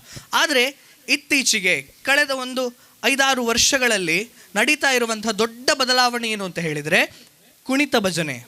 ಎಷ್ಟು ಸುಂದರವಾದಂತಹ ದೇವರ ಪದ್ಯಕ್ಕೆ ಮಕ್ಕಳು ತಮ್ಮ ಸರ್ವಸ್ವವನ್ನು ಕೂಡ ಬಿಟ್ಟು ದೇವರಿಗೋಸ್ಕರ ಕುಣಿತಾ ಇರ್ತಾರೆ. ಇಂತಹ ಒಂದು ಪರಿಕಲ್ಪನೆಯನ್ನು ನಾವು ನಮ್ಮ ಇತ್ತೀಚಿನ ದಿನಗಳಲ್ಲಿ ನೋಡಲಿಕ್ಕೆ ಸಾಧ್ಯ ಆಗುತ್ತಾ ಇದೆ. ಮಕ್ಕಳಲ್ಲಿ ಒಂದು ಜಾಗೃತವಾದಂತಹ ಧಾರ್ಮಿಕ ಯೋಚನೆಗಳು ಬರಲಿಕ್ಕೆ ಪ್ರಾರಂಭ ಆಗಿದೆ. ಇಂಥದ್ದು ಬಂದಾಗ ಮತ್ತೆ ನನ್ನ ಧರ್ಮ ಪುನರುತ್ಥಾನ ಆಗುತ್ತದೆ ಅಂತ ಹೇಳುವುದರಲ್ಲಿ ನನಗೇನು ಅನುಮಾನಗಳು ಕಾಡುವುದಿಲ್ಲ.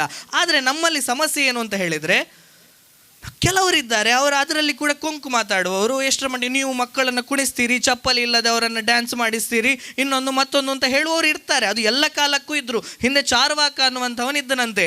ಅವನು ಹೇಳಿದ, ನೀವು ದೇವರು ಅಂತ ಹೇಳುವುದೆಲ್ಲ ಏನು ಇಲ್ಲ, ನೀವು ಸುಮ್ಮನೆ ಅದೇನು ಪ್ರಯೋಜನ ಇಲ್ಲ, ಕೇವಲ ಪಂಚಭೂತಗಳಿಂದ ಇಡೀ ಜಗತ್ತು ನಡೀತದೆ ಅನ್ನುವಂಥದ್ದನ್ನೆಲ್ಲ ಹೇಳ್ತಾ ಇದ್ದ. ಅವನು ಉಳಿಲಿಲ್ಲ ನಮ್ಮ ದೇಶದಲ್ಲಿ. ಉಳಿದದ್ದು ಯಾರು ಅಂತ ಹೇಳಿದರೆ ಶಂಕರಾಚಾರ್ಯರು ಉಳಿದದ್ದು ಯಾರು ಅಂತ ಹೇಳಿದರೆ ಮಧ್ವಾಚಾರ್ಯರು ಉಳಿದದ್ದು ಯಾರು ಅಂತ ಹೇಳಿದರೆ ಯಾರು ದೇವರ ದರ್ಶನವನ್ನು ನಮಗೆ ಮಾಡಿಸಿದ್ರಲ್ಲ ಅವರು ಉಳಿದದ್ದು. ದೇವರು ಇಲ್ಲ ಅಂತ ಹೇಳಿದವರು ಯಾರೂ ಉಳಿಲಿಲ್ಲ ಅನ್ನುವಂಥದ್ದನ್ನು ನಾವು ನೆನಪಿನಲ್ಲಿ ಇಟ್ಟುಕೊಂಡಾಗ ಮಾತ್ರ ಮುಂದೆ ಬರುವಂತಹ ಪೀಳಿಗೆಗೆ ನನ್ನ ಧರ್ಮ ಏನು ಅನ್ನುವಂಥದ್ದನ್ನು ತಿಳಿಸುವಂಥ ಪ್ರಯತ್ನವಾಗುತ್ತದೆ.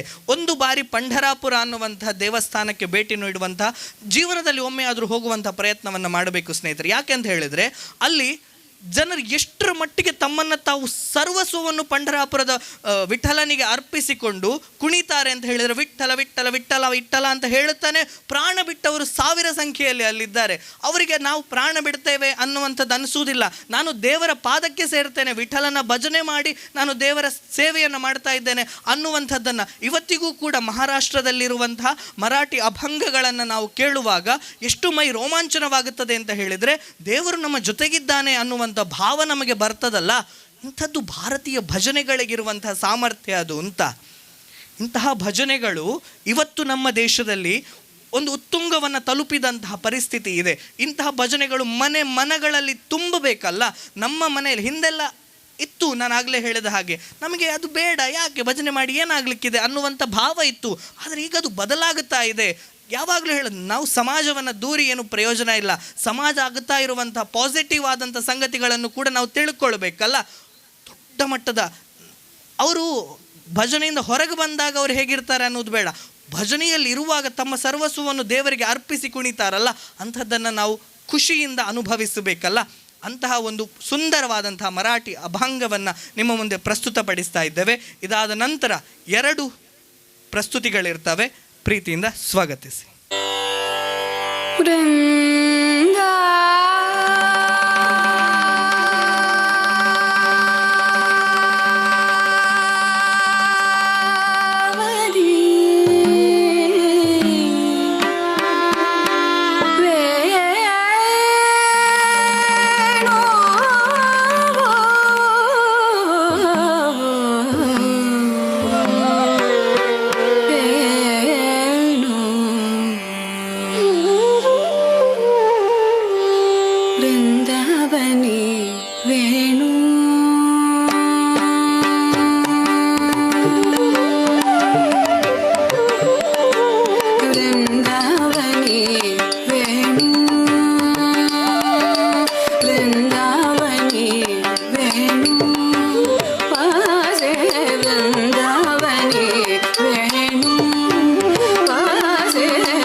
वासती वासी ऋण ऋण ऋण ऋण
ಓದಿ ಬರೆದಿಹ ವೀರ ಚರಿತ್ರೆ ಅಂತ ಕರೀತಾರೆ. ಭಾರತದ ಇತಿಹಾಸ ಅನ್ನುವಂಥದ್ದು ಸಂಘರ್ಷದ ಇತಿಹಾಸ. ಬಹಳಷ್ಟು ನಮ್ಮದೇ ದೇಶದ ಇತಿಹಾಸಕಾರರು, ಸೋಕಾಲ್ಡ್ ಪ್ರೊಫೆಸರ್ಗಳೆಲ್ಲ ನಮ್ಮ ದೇಶದ ಇತಿಹಾಸವನ್ನು ಅದು ಸೋಲಿನ ಇತಿಹಾಸ, ಭಾರತ ಯಾವತ್ತೂ ಕೂಡ ತನ್ನ ಸ್ವಂತ ಬಲದಲ್ಲಿರಲಿಲ್ಲ, ಗುಲಾಮತನದಲ್ಲಿ ಇತ್ತು, ನಮ್ಮನ್ನು ಎಲ್ಲರೂ ಬಂದು ಆಳ್ವಿಕೆ ಮಾಡಿದರು, ನಾವು ಸೋತ್ವಿ ಅನ್ನುವಂತಹ ಇತಿಹಾಸವನ್ನು ಕಳೆದ ಒಂದಷ್ಟು ವರ್ಷಗಳಿಂದ, ಕಳೆದೊಂದು 70-80 ವರ್ಷಗಳಿಂದ ಅಂತೂ ನಮ್ಮ ತಲೆಗೆ ತುಂಬುವಂತಹ ಪ್ರಯತ್ನವನ್ನು ಮಾಡಿದರು. ಆದರೆ ನಮ್ಮ ಇತಿಹಾಸದ ವಿಶೇಷತೆ ಏನು ಅಂತ ಹೇಳಿದರೆ, ಒಂದು ಕಡೆಯಿಂದ ನಮ್ಮ ದೇಶದ ಇತಿಹಾಸವನ್ನು ಹೀಗಳೆಯುವ ಪ್ರಯತ್ನ ನಡೆದರೆ, ಇನ್ನೊಂದು ಕಡೆಯಿಂದ ನಮ್ಮ ದೇಶದ ನಿಜವಾದ ಇತಿಹಾಸ ಏನು ಅನ್ನುವಂಥದ್ದನ್ನು ತಿಳಿಸುವ ಪ್ರಯತ್ನ ಆಯಿತು. ಸ್ನೇಹಿತರೆ, ಭಾರತದ ಸ್ವಾತಂತ್ರ್ಯ ಸಂಗ್ರಾಮವನ್ನು ತೆಗೆದುಕೊಳ್ಳಿ. ನಾವು ಭಾರತಕ್ಕೆ ಸ್ವಾತಂತ್ರ್ಯ ತಂದುಕೊಟ್ಟದ್ದು ಯಾರು ಅಂತ ಹೇಳಿದರೆ, ಅವರು ಕೂದಲಿಲ್ಲದವರು, ದಂಟೆ ಹಿಡ್ಕೊಂಡು ಓಡಾಡ್ತಿದ್ರಲ್ಲ, ಮೈ ಮೇಲೆ ಬಟ್ಟೆ ಹಾಕ್ಕೊಳ್ತಾ ಇರಲಿಲ್ವಲ್ಲ, ಅವರು ಅಂತ ಹೇಳ್ತೇವೆ. ಆದರೆ ನನಗೆ ಬಹಳ ಆಶ್ಚರ್ಯ ಅಂತ ಅನಿಸೋದೇನು ಅಂತ ಹೇಳಿದರೆ, ಭಗತ್ ಸಿಂಗ್ ಎಲ್ಲಿ ಹೋದರು, ಮದನ್ಲಾಲ್ ಧೀಂಗ್ರಾ ಎಲ್ಲಿ ಹೋದರು, ಸ್ವಾತಂತ್ರ್ಯ ವೀರ ಸಾವರ್ಕರ್ ಅವರು ಎಲ್ಲಿ ಹೋದರು? ಅವರ ಇತಿಹಾಸವನ್ನು ನಮ್ಮ ಪಠ್ಯಪುಸ್ತಕದಲ್ಲಿ ಹೇಳಿಕೊಡಲಿಲ್ಲ ಬಿಡಿ, ಕನಿಷ್ಠ ನೀವು ಕೂಡ ಮಾತನಾಡುವಾಗ ಕೂಡ ಅವರ ಹೆಸರುಗಳು ನಮ್ಮ ಬಾಯಿಂದ ಬರುವುದಿಲ್ಲ.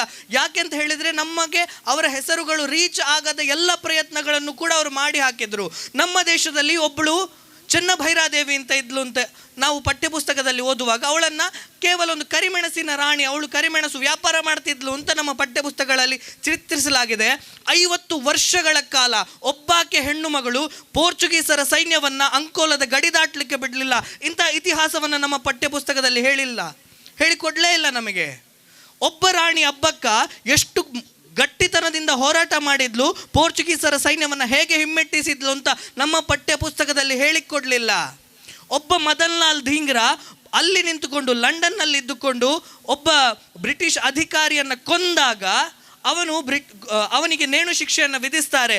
ಅವನು ಕಂಬದ ಮುಂದೆ ನಿಂತುಕೊಂಡು ಅವನು ಮಾತನಾಡ್ತಾನೆ, ಅಮ್ಮ ನೀನು ದೊಡ್ಡ ತಾಯಿ, ನಾನು ದಡ್ಡ ಮಗ, ನೀನು ದೊಡ್ಡ ತಾಯಿ, ನಾನು ದಡ್ಡ ಮಗ. ಭಾರತಕ್ಕೆ ಅವನು ಹೇಳುವುದು, ತಾಯಿ ಭಾರತ ಮಾತೆಯನ್ನು ನೆನೆಸಿಕೊಂಡು ಅವನು ಹೇಳುವುದು, ನೀನು ದೊಡ್ಡ ತಾಯಿ, ನಾನು ದಡ್ಡ ಮಗ, ನಿನ್ನಂತಹ ದೊಡ್ಡ ತಾಯಿಗೆ ನನ್ನಂತಹ ದಡ್ಡ ಮಗ ತನ್ನ ಪ್ರಾಣವನ್ನಲ್ಲದೆ ಇನ್ನೇನನ್ನು ತಾನೇ ಕೊಟ್ಟಾನು ಅಂತ. ಇಂತಹ ಇತಿಹಾಸ ನಮ್ಮ ಪಠ್ಯಪುಸ್ತಕದಲ್ಲಿ ನಮಗೆ ಹೇಳಿಕೊಡಲಿಲ್ಲ. ಕನಿಷ್ಠ ನಾವು ತಿಳಿದುಕೊಳ್ಳುವ ಪ್ರಯತ್ನವನ್ನು ಮಾಡಬೇಕಾದಂಥ ಅನಿವಾರ್ಯತೆ ಇದೆ. ಒಬ್ಬ ಗುರು ಗೋವಿಂದ ಸಿಂಹ ತನ್ನ 2 ಮಕ್ಕಳು ಜೀವಂತ ಸಮಾಧಿಯಾಗುವುದನ್ನು ಕಣ್ಣೆದುರಿಗೆ ನೋಡ್ತಾನೆ, ಆದರೆ ನಾನು ಮತಾಂತರ ಆಗುವುದಿಲ್ಲ ಅಂತ ಹೇಳ್ತಾನೆ. ಒಬ್ಬ ತೇಗ್ ಬಹದ್ದೂರ್ ಮೈ ಮೇಲೆ ಚರ್ಮವನ್ನು ಸುಲಿದು ಹಾಕ್ತಾರೆ, ಅದರ ಮೇಲೆ ಬಿಸಿ ಮರಳನ್ನು ಸುರಿತಾರೆ, ಆದರೂ ಕೂಡ ನಾನು ಮತಾಂತರ ಆಗುವುದಿಲ್ಲ ಅಂತ ಹೇಳ್ತಾನೆ. ಒಂದು ವೇಳೆ ನೆನಪಿಟ್ಟುಕೊಳ್ಳಿ ಸ್ನೇಹಿತರೆ, ಒಂದು ವೇಳೆ ಮದನ್ಲಾಲ್ ಧೀಂಗ್ರಾ, ಒಂದು ವೇಳೆ ತೇಗ್ ಬಹದ್ದೂರ್ ಆ ಸಂದರ್ಭದಲ್ಲಿ ಮತಾಂತರ ಆಗಿದ್ದಿದ್ದರೆ, ಗುರು ಗೋವಿಂದ ಸಿಂಹರು ಆ ಸಂದರ್ಭದಲ್ಲಿ ಮತಾಂತರ ಆಗಿದ್ದಿದ್ದರೆ, ಇವತ್ತು ನಾವು ಸಿಖ್ ಅನ್ನುವಂತಹ ಒಂದು ಪಂಗಡವನ್ನು ನೋಡಲಿಕ್ಕೆ ಸಾಧ್ಯವೇ ಇರ್ತಿರಲಿಲ್ಲ. ಅವರು ಮತಾಂತರ ಆಗಿ ಹೋಗ್ತಾ ಇದ್ರು. ಅಂತಹ ಒಂದು ದೊಡ್ಡ ಶ್ರೇಷ್ಠ ಗಟ್ಟಿ ಪರಂಪರೆಯನ್ನು ಸೃಷ್ಟಿ ಮಾಡಿದಂಥ ಇತಿಹಾಸ ನಮ್ಮ ದೇಶದ ಇತಿಹಾಸ. ಅಂತಹ ಇತಿಹಾಸವನ್ನು ಮರೆತಿದ್ದೇವೆ. ಅಂತಹ ಉಜ್ವಲ ಇತಿಹಾಸವನ್ನು ನೆನಪು ಮಾಡಿಕೊಳ್ಳಬೇಕಾದಂಥ ಅನಿವಾರ್ಯತೆ, ಅಗತ್ಯತೆ ನಮ್ಮ ಮುಂದೆ ಇದೆ ಅಂತ ಹೇಳ್ತಾ, ಉಜ್ವಲ ಇತಿಹಾಸ ಎಂಬುದು ಭಾರತ ನಾಡಿನ ಸ್ಫೂರ್ತಿಯದು.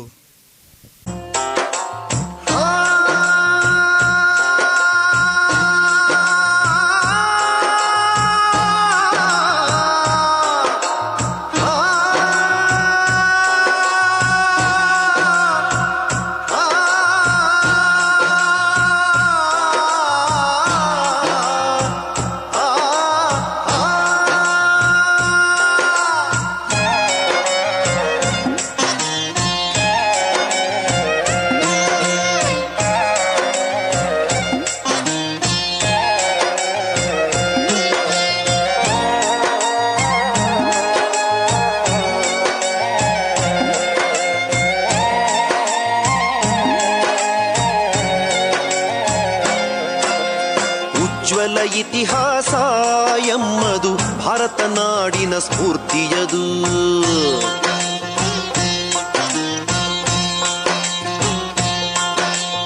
ಉಜ್ವಲ ಇತಿಹಾಸ ಎಮ್ಮದು ಭಾರತ ನಾಡಿನ ಸ್ಫೂರ್ತಿಯದು.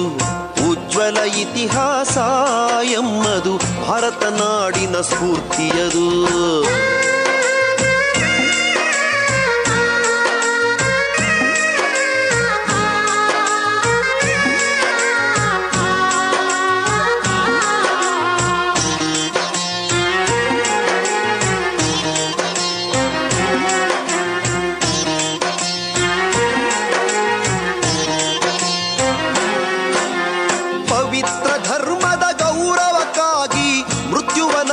ನಪ್ಪಿದ ಹಕ್ಕಿಕತನ್ನು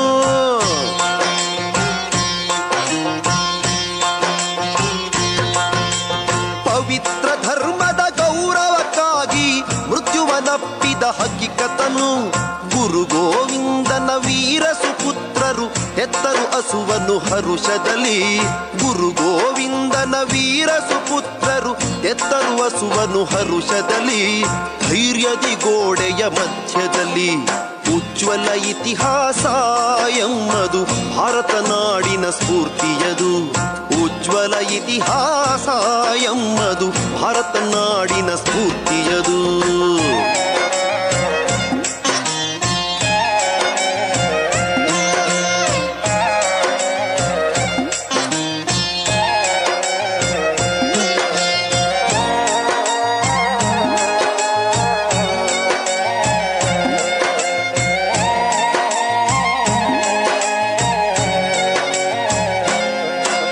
ನಾಡಿನ ಗೌರವ ರಕ್ಷಣೆಗಾಗಿ ಸಹಿಸಿದ ರಾಣನು ಕಷ್ಟವನು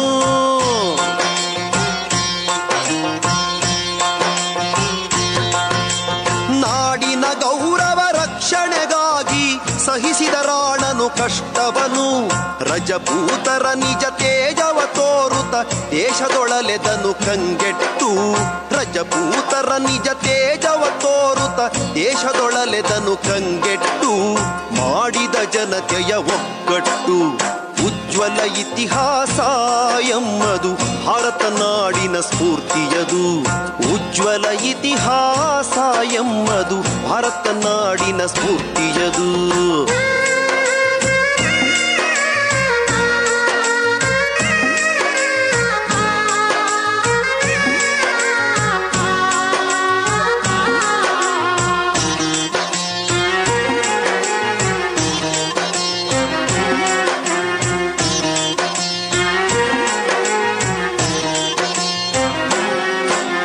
ವೀರ ಶಿವಾಜಿಯು ಕಟ್ಟಿದ ಸೇನೆಯು ಎದುರಿಸೆ ಮೊಘಲರ ಕಿರುಕುಳವ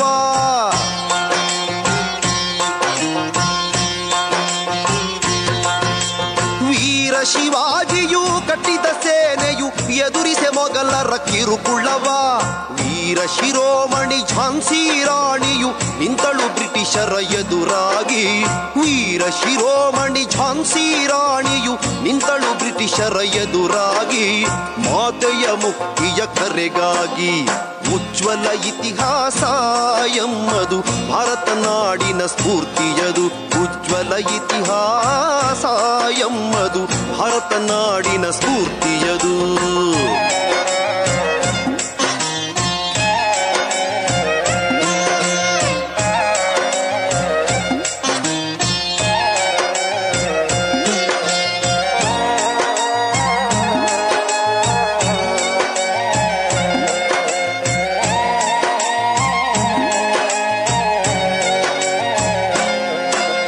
ರಕ್ತದಿ ಬರೆದಿಹ ವೀರ ಚರಿತ್ರೆಯ ಪಠಿಸುವ ಪ್ರತಿದಿನ ಹೆಮ್ಮೆಯಲ್ಲಿ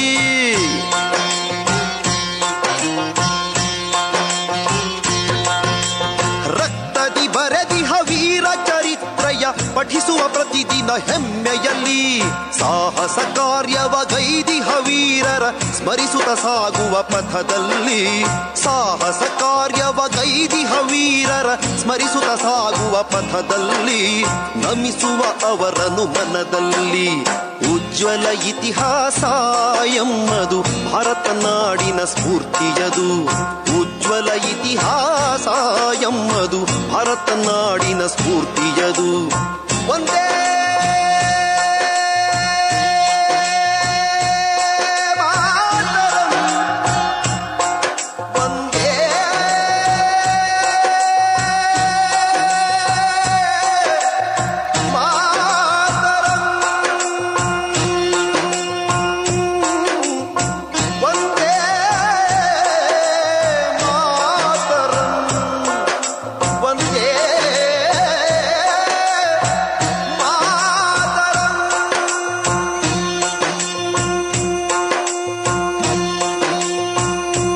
ಕೊನೆಯ ಪ್ರಸ್ತುತಿ. ಇಷ್ಟು ಹೊತ್ತು ಕಾರ್ಯಕ್ರಮವನ್ನು ನೋಡಿದರೆ ನಮ್ಮ ಉದ್ದೇಶ ಇರುವಂಥದ್ದು ಸ್ಪಷ್ಟ ಮತ್ತು ಸರಳ.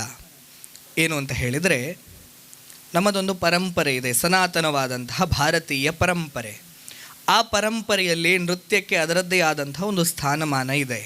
ಆ ನೃತ್ಯದ ಮಾಧ್ಯಮವನ್ನು ಬಳಸಿಕೊಂಡು ಭಾರತೀಯತೆಯನ್ನು, ಭಾರತೀಯ ಚಿಂತನೆಯನ್ನು, ಭಾರತೀಯ ಧರ್ಮವನ್ನು, ಭಾರತೀಯ ಸಂಸ್ಕೃತಿಯನ್ನು, ಭಾರತೀಯ ಪರಂಪರೆಯನ್ನು, ಭಾರತೀಯ ಚಿಂತನೆಯನ್ನು, ಭಾರತೀಯ ಸಿದ್ಧಾಂತವನ್ನು ಜನರಿಗೆ ತಲುಪಿಸುವಂತಹ ಪ್ರಯತ್ನ. ಅದಕ್ಕೆ ಸನಾತನ ರಾಷ್ಟ್ರಾಂಜಲಿ ಅಂತ ನಾವು ಕರೀದ್ವಿ. ನಮಗೆ ಏನು ಬೇಕಾಗಿಲ್ಲ, ನಮಗೆ ಅನಿವಾರ್ಯವಾಗಿರುವಂಥದ್ದು ಒಂದೇ ಒಂದು ಸಂಗತಿ. ಅದು ಏನು ಅಂತ ಹೇಳಿದರೆ ಭಾರತೀಯ ರಾಷ್ಟ್ರದ ಪುನರುತ್ಥಾನ. ಇವತ್ತು ಜಗತ್ತಿನ ಜನರು ಭಾರತವನ್ನು ನೋಡಿದರೆ ನಿಬ್ಬೆರಗಾಗುವ ಪರಿಸ್ಥಿತಿ ಇದೆಯಲ್ಲ. ಓ, ಭಾರತ ಅಂತ ಹೇಳಿದರೆ ಹೀಗೆ ಅಂತ ಹೇಳುವ ಪರಿಸ್ಥಿತಿ ಇದೆಯಲ್ಲ. ಇದು ಎಷ್ಟೋ ವರ್ಷಗಳಿಗಿಂತ ಮುಂಚೆ ಬರಬೇಕಾಗಿತ್ತು. ಇನ್ನೂ ಇಷ್ಟಲ್ಲ, ಇದಕ್ಕಿಂತ ಎಷ್ಟೋ ದೊಡ್ಡ ಮಟ್ಟಿನ ಅನುಭವವನ್ನು ನಾವಿನ್ನೂ ಅನುಭವಿಸಬೇಕಾಗಿದೆ. ಅಂತಹ ಪುನರುತ್ಥಾನದ ಅಗತ್ಯ ಇದೆ. ಅಂತಹ ಸಂಕ್ರಮಣ ಕಾಲದಲ್ಲಿ ನಾವಿದ್ದೇವೆ. ಭಾರತ ಅನ್ನುವಂಥದ್ದು ಏನು ಅಂತ ಹೇಳಿದರೆ, ಭಾರತ ಅಂತ ಹೇಳಿದರೆ ಭಾರತ ಅಷ್ಟೇ, ಅದಕ್ಕೆ ಪ್ಯಾರಲಲ್ ಆದಂತಹ ಇನ್ನೊಂದು ಸಂಗತಿ ಇಲ್ಲ. ಆ ಕಲ್ಪನೆ ನಮ್ಮಲ್ಲಿ ಬರಬೇಕಾದಂತಹ ಅನಿವಾರ್ಯತೆ ಇದೆ. ಅದನ್ನು ಕೊಡುವಂತಹ ಪ್ರಯತ್ನವನ್ನು ನಾವು ಮಾಡ್ತಾ ಇದ್ದೇವೆ. ಅಟಲ್ ಬಿಹಾರಿ ವಾಜಪೇಯಿ ಅವರು ಬಹಳ ಸುಂದರವಾಗಿ ಹೇಳ್ತಾರೆ, मैं जिएंगे तो इस भारत के लिए, मरेंगे तो इस भारत के लिए, मरने के बाद भी गंगा में बहती हुई मेरे अस्थियों पर कोई कान लगा कर सुनेगा, एक ही शब्द निकलेगा, भारत माता की जय ಅಂತ. ನಾನು ಸತ್ತ ನಂತರ ಕೂಡ, ನಾನು ಹುಟ್ಟಿದ್ದು ಈ ಭಾರತಕ್ಕೋಸ್ಕರ, ಸಾಯುವುದು ಕೂಡ ಈ ಭಾರತಕ್ಕೋಸ್ಕರ, ನಾನು ಸತ್ತ ನಂತರ ಕೂಡ ಗಂಗೆಯಲ್ಲಿ ಹರಿಯುವ ನನ್ನ ಅಸ್ಥಿಯನ್ನು ಯಾರಾದರೂ ಕಿವಿ ಕೊಟ್ಟು ಕೇಳಿದರೆ ಒಂದೇ ಶಬ್ದ ಕೇಳ್ತದೆ, ಭಾರತ ಮಾತೆಗೆ ಜಯವಾಗಲಿ ಅಂತ. ಇಂತಹ ಅಭೂತಪೂರ್ವವಾದಂತಹ ಪರಂಪರೆಯಲ್ಲಿ, ಭಾರತೀಯ ಚಿಂತನೆಯಲ್ಲಿ ಬದುಕಬೇಕಾದಂತಹ ಅನಿವಾರ್ಯತೆ, ಅಗತ್ಯತೆ ಮುಂದಿನ ಪೀಳಿಗೆಗೆ ಇದೆ. ಭಾರತವನ್ನು ಮರೆತರೆ, ಸಭ್ಯತೆಯನ್ನು ಮರೆತರೆ, ಭಾರತೀಯ ಪರಂಪರೆಯನ್ನು ಮರೆತರೆ ಭಾರತಕ್ಕೆ ಉಳಿಗಾಲ ಇಲ್ಲ ಅನ್ನುವಂಥದ್ದು ಒಂದು ಸಂಗತಿ. ಆದರೆ ಜಗತ್ತಿಗೆ ಉಳಿಗಾಲ ಇಲ್ಲ, ಜಗತ್ತು ಉಳಿಲಿಕ್ಕೆ ಸಾಧ್ಯ ಇಲ್ಲ. ಭಾರತ ಕೊಟ್ಟಂಥದ್ದು ವಸುದೈವ ಕುಟುಂಬಕಂ ಅನ್ನುವಂಥ ಪರಿಕಲ್ಪನೆ. ಜಗತ್ತು ನನ್ನ ಕುಟುಂಬ ಅಂತ ಹೇಳಿದ್ದು ಭಾರತ. ಆ ಭಾರತ ಒಂದು ವೇಳೆ ನಾಶವಾದರೆ, ಭಾರತ ನಾಶ ಆಗ್ತದೆ ಅಂತ ಹೇಳಿದರೆ ಹಿಂದೂ ಧರ್ಮ ನಾಶವಾದರೆ ಜಗತ್ತಿನ ಜನರಿಗೆ ಉಳಿಲಿಕ್ಕೆ ಅಸ್ತಿತ್ವ ಇಲ್ಲ. ಅವರು ಮಂಗಗಳಿಗಿಂತ ಕಡೆಯಾಗಿ ಹೋಗುತ್ತಾರೆ. ನಮ್ಮ ಜಗತ್ತಿನ ಭೂಪಟದಲ್ಲಿ ಯಾರನ್ನು ನಾವು ಸೊಫೆಸ್ಟಿಕೇಟೆಡ್ ನಾಯಕರು, ನಾವು ದೊಡ್ಡಣ್ಣ ಅಂತ ಕರೆಸಿಕೊಳ್ಳುವಂಥವರಿದ್ದಾರಲ್ಲ, ಅವರಿಗೆ ಬಟ್ಟೆ ಹಾಕಲಿಕ್ಕೆ ಒಂದು ಕಾಲಕ್ಕೆ ಗೊತ್ತಿರಲಿಲ್ಲ. ಆ ಕಾಲಕ್ಕೆ ನಾವು ವೇದ ಪುರಾಣಗಳನ್ನು ಕೊಟ್ಟಿದ್ವಿ. ಊಟ ಹೇಗೆ ಮಾಡಬೇಕು ಅಂತ ಗೊತ್ತಿಲ್ಲದ ಕಾಲಕ್ಕೆ ನಾವು ಆಯುರ್ವೇದದ ಶಾಸ್ತ್ರವನ್ನು ಕೊಟ್ಟಿದ್ವಿ. ಇಂತಹ ಅಭೂತಪೂರ್ವವಾದ ಭಾರತದ ಪರಂಪರೆಯ ಚಿಂತನೆಯನ್ನು ನಾವು ಮಾಡಬೇಕಾಗಿದೆ. ಅಂತಹ ಒಂದು ಕೊನೆಯ ಪ್ರಯತ್ನ, ಕೊನೆಯ ಪ್ರಸ್ತುತಿ ನಿಮ್ಮ ಮುಂದೆ ಬರ್ತಾ ಇದೆ. ಜಯ ಭಾರತ.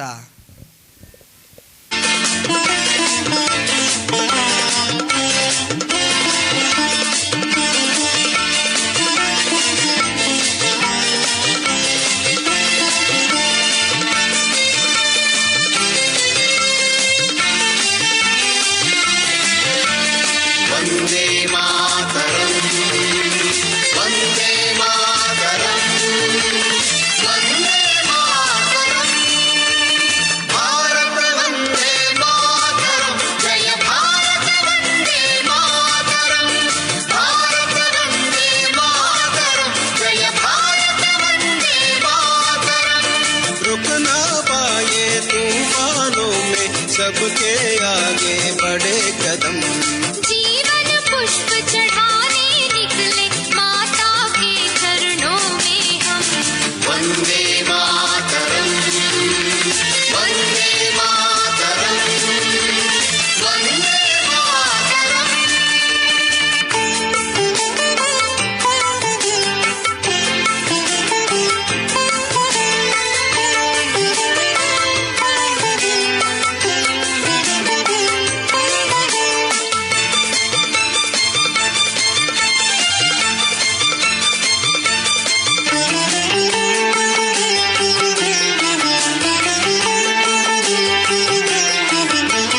नदियन की पावन धारा है मंगल माला गंगा की. मंगल माला गंगा की, कमर बंद है विंध्याचल का, सात पुड़ा की श्रेणी की.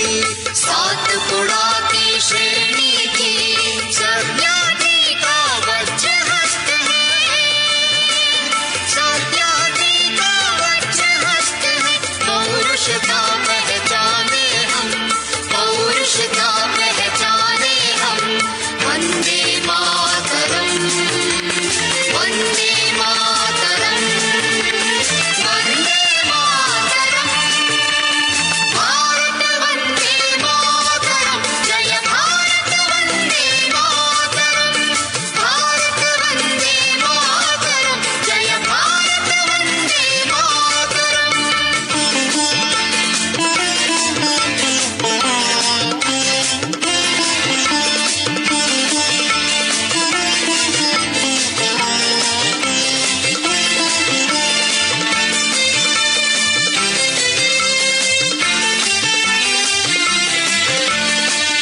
मस्तक पर हिमराज विराजित उन्नत माथा माता का उन्नत माथा माता का चरण धो रहा विशाल सागर देश यही सुंदरता का देश यही सुंदरता का हरियाली साड़ी पहनी माँ हरियाली साड़ी पहनी माँ गीत तुम्हारे गाए हम गीत तुम्हारे गाए हम वंदे मातरम वंदे मातरम वंदे मातरम भारत वंदे मातरम जय भारत वंदे मातरम भारत वंदे मातरम जय भारत वंदे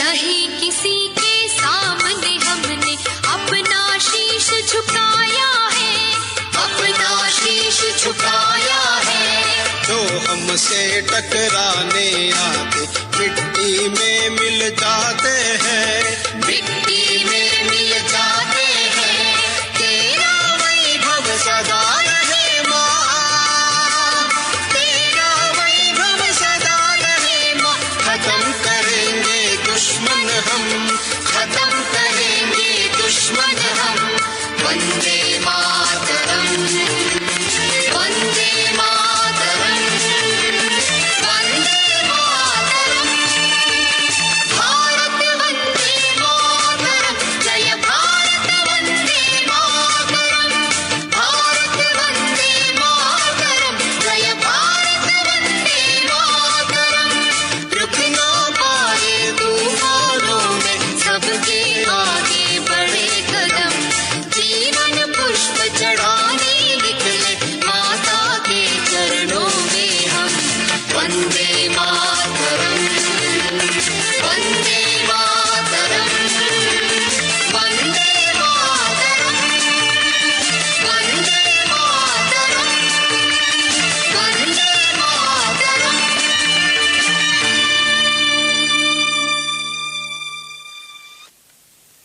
बोलो भारत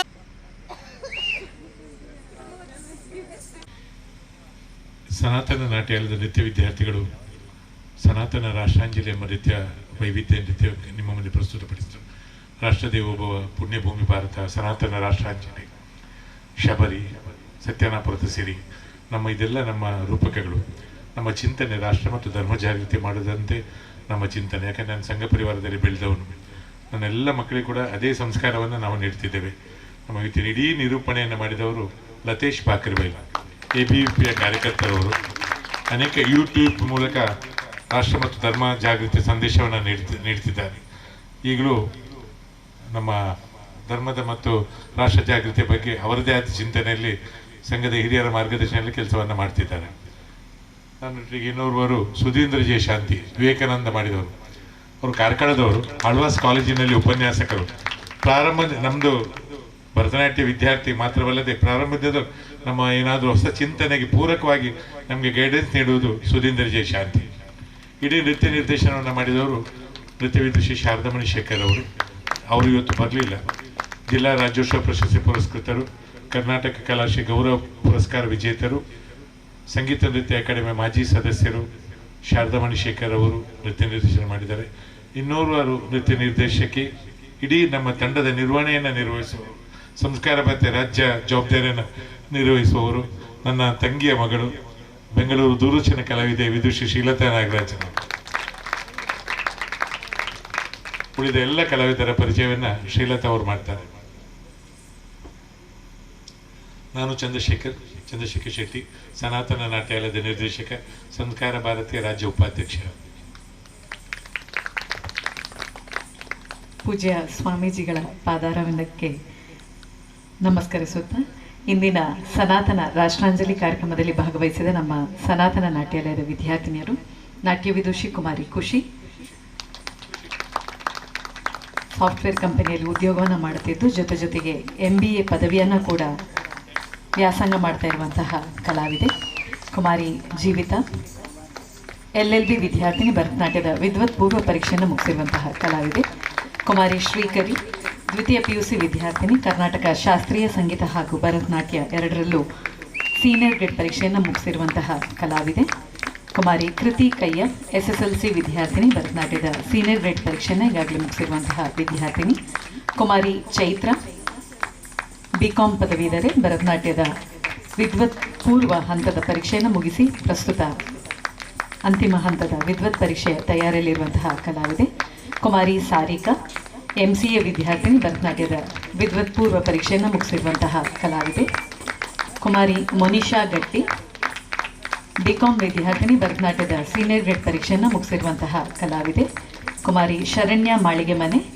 ಪ್ಯಾರಾಮೆಡಿಕಲ್ ವಿದ್ಯಾರ್ಥಿನಿ, ಅದರ ಜೊತೆಗೆ ಭರತನಾಟ್ಯದ ಸೀನಿಯರ್ ಗ್ರೇಡ್ ಪರೀಕ್ಷೆಯನ್ನು ಮುಗಿಸಿರುವಂತಹ ಕಲಾವಿದೆ ಕುಮಾರಿ ಪ್ರಾರ್ಥನಾ ಶೆಟ್ಟಿ, ದ್ವಿತೀಯ PUC ವಿದ್ಯಾರ್ಥಿನಿ, ಭರತನಾಟ್ಯದ ಸೀನಿಯರ್ ಗ್ರೇಡ್ ಪರೀಕ್ಷೆಯನ್ನು ಮುಗಿಸಿ ವಿದ್ವತ್ ಹಂತದ ಪರೀಕ್ಷೆಯ ತಯಾರಿಯಲ್ಲಿರುವಂತಹ ಕಲಾವಿದೆ ನಾಟ್ಯ ವಿದುಷಿ ಕುಮಾರಿ ನೇಹ, MBA ವಿದ್ಯಾರ್ಥಿನಿ, ಭರತನಾಟ್ಯದಲ್ಲಿ ವಿದ್ವತ್ ಪದವಿಯನ್ನು ಪಡೆದಿರುವಂತಹ ನೇಹ ನಮ್ಮ ಸನಾತನ ನಾಟ್ಯಾಲಯದಲ್ಲಿ ವಿದ್ಯಾರ್ಥಿಗಳಿಗೆ ನೃತ್ಯ ಶಿಕ್ಷಣವನ್ನು ಕೂಡ ಹೇಳಿಕೊಡ್ತಾ ಇದ್ದಾರೆ ಕುಮಾರಿ ಸಾನ್ವಿ, ಫ್ಯಾಷನ್ ಡಿಸೈನಿಂಗ್ನ ವಿದ್ಯಾರ್ಥಿನಿ, ಭರತನಾಟ್ಯದ ಸೀನಿಯರ್ ಗ್ರೇಡ್ ಪರೀಕ್ಷೆಯನ್ನು ಈಗಾಗಲೇ ಮುಗಿಸಿರುವಂತಹ ಕಲಾವಿದೆ ನಾಟ್ಯ ವಿದುಷಿ ಕುಮಾರಿ ಶ್ರವಣ ವೇಣೂರು, MSc ಪದವೀಧರೆ, ಪ್ರಸ್ತುತ ಶ್ರೀನಿವಾಸ್ ಕಾಲೇಜಿನಲ್ಲಿ ಉಪನ್ಯಾಸಕಿಯಾಗಿ ಸೇವೆ ಸಲ್ಲಿಸ್ತಾ ಇದ್ದು ಭರತನಾಟ್ಯದ ವಿದ್ವತ್ ಪದವಿಯನ್ನು ಮುಗಿಸಿರುವಂತಹ ಕಲಾವಿದೆ ಕುಮಾರಿ ಅವನಿ ಗಣೇಶ್ ಕಿನಿಗೋಳಿ, ದ್ವಿತೀಯ PUC ವಿದ್ಯಾರ್ಥಿನಿ, ಭರತನಾಟ್ಯದಲ್ಲಿ ಸೀನಿಯರ್ ಗ್ರೇಡ್ ಪರೀಕ್ಷೆಯನ್ನು ಮುಗಿಸಿರುವಂತಹ ಅವನಿ ರಾಷ್ಟ್ರ ಮಟ್ಟದ ಯೋಗ ಪಟು ಕೂಡ ಹೌದು ಕುಮಾರಿ ರಮ್ಯಾ ತುಂಗ, ಇಂಜಿನಿಯರಿಂಗ್ ವಿದ್ಯಾರ್ಥಿನಿ, ಭರತನಾಟ್ಯದ ಸೀನಿಯರ್ ಗ್ರೇಡ್ ಪರೀಕ್ಷೆಯನ್ನು ಮುಗಿಸಿರುವಂತಹ ಕಲಾವಿದೆ ಕುಮಾರಿ ಮೋಕ್ಷಾ ಉಳ್ಳ, ದ್ವಿತೀಯ PUC ವಿದ್ಯಾರ್ಥಿನಿ, ಭರತನಾಟ್ಯದ ಸೀನಿಯರ್ ಗ್ರೇಡ್ ಪರೀಕ್ಷೆಯನ್ನು ಈಗಾಗಲೇ ಮುಗಿಸಿರುವಂತಹ ಕಲಾವಿದೆ ವಿದುಷಿ ವಿಜಿತಾ ಶೆಟ್ಟಿ, ಪ್ಯಾರಾಮೆಡಿಕಲ್ ವಿದ್ಯಾರ್ಥಿನಿ, ಭರತನಾಟ್ಯದ ವಿದ್ವತ್ ಹಂತದ ಪರೀಕ್ಷೆಯನ್ನು ಮುಗಿಸಿರುವಂತಹ ವಿಜಿತಾ ಸನಾತನ ನಾಟ್ಯಾಲಯದಲ್ಲಿ ನೃತ್ಯ ಶಿಕ್ಷಕಿಯಾಗಿ ಕೂಡ ಕಾರ್ಯನಿರ್ವಹಿಸ್ತಾ ಇದ್ದಾರೆ ನಾಟ್ಯ ವಿದುಷಿ ಕುಮಾರಿ ಅಮೃತಾ ವಿ, BE ಪದವೀಧರೆ, ಪ್ರಸ್ತುತ ಬೆಂಗಳೂರಿನಲ್ಲಿ ಸಾಫ್ಟ್ವೇರ್ ಕಂಪನಿಯಲ್ಲಿ ಉದ್ಯೋಗವನ್ನು ಮಾಡ್ತಾ ಇರುವಂತಹ ಕಲಾವಿದೆ ನಾಟ್ಯ ವಿದುಷಿ ಕುಮಾರಿ ಸಿಂಚನಾ ಕುಲ, BCom ವಿದ್ಯಾರ್ಥಿನಿ, ಭರತನಾಟ್ಯದ ವಿದ್ವತ್ ಪದವಿಯನ್ನು ಪಡೆದಿರುವಂತಹ ಸಿಂಚನಾ ಕೂಡ ಸನಾತನ ನಾಟ್ಯಾಲಯದಲ್ಲಿ ವಿದ್ಯಾರ್ಥಿಗಳಿಗೆ ನೃತ್ಯ ಶಿಕ್ಷಣವನ್ನು ಹೇಳಿಕೊಡ್ತಾ ಇರುವಂತಹ ಕಲಾವಿದೆ. ಧನ್ಯವಾದಗಳು. ನಮಗೆ ಇಲ್ಲಿ ತಮ್ಮ ಕಲಾ ಸೇವೆಯನ್ನು ಮಾಡಲು ಅನುವು ಮಾಡಿಕೊಟ್ಟಂಥ ವಜ್ರದೇವಿ ಮಠದ ಗುರುಪುರದ ಎಲ್ಲ ಆಡಳಿತ ಮಂಡಳಿಯ ಸದಸ್ಯರಿಗೂ, ಪೂಜ್ಯ ಸ್ವಾಮೀಜಿಯವರಿಗೂ ಹಾಗೂ ಈ ಕಾರ್ಯಕ್ರಮ ಆಯೋಜನೆ ಮಾಡಿದಂಥ ಗುರುಪುರ ಬಂಟರ ಮಾತೃ ಸಂಘದವರಿಗೂ ಅನಂತ ಕೃತಜ್ಞತೆಗಳು. ಇಡೀ ಕಾರ್ಯಕ್ರಮದ ಯಶಸ್ಸಿಗೆ ಧ್ವನಿ ಮತ್ತು ಬೆಳಕು ಅವರಿಗೊಂದು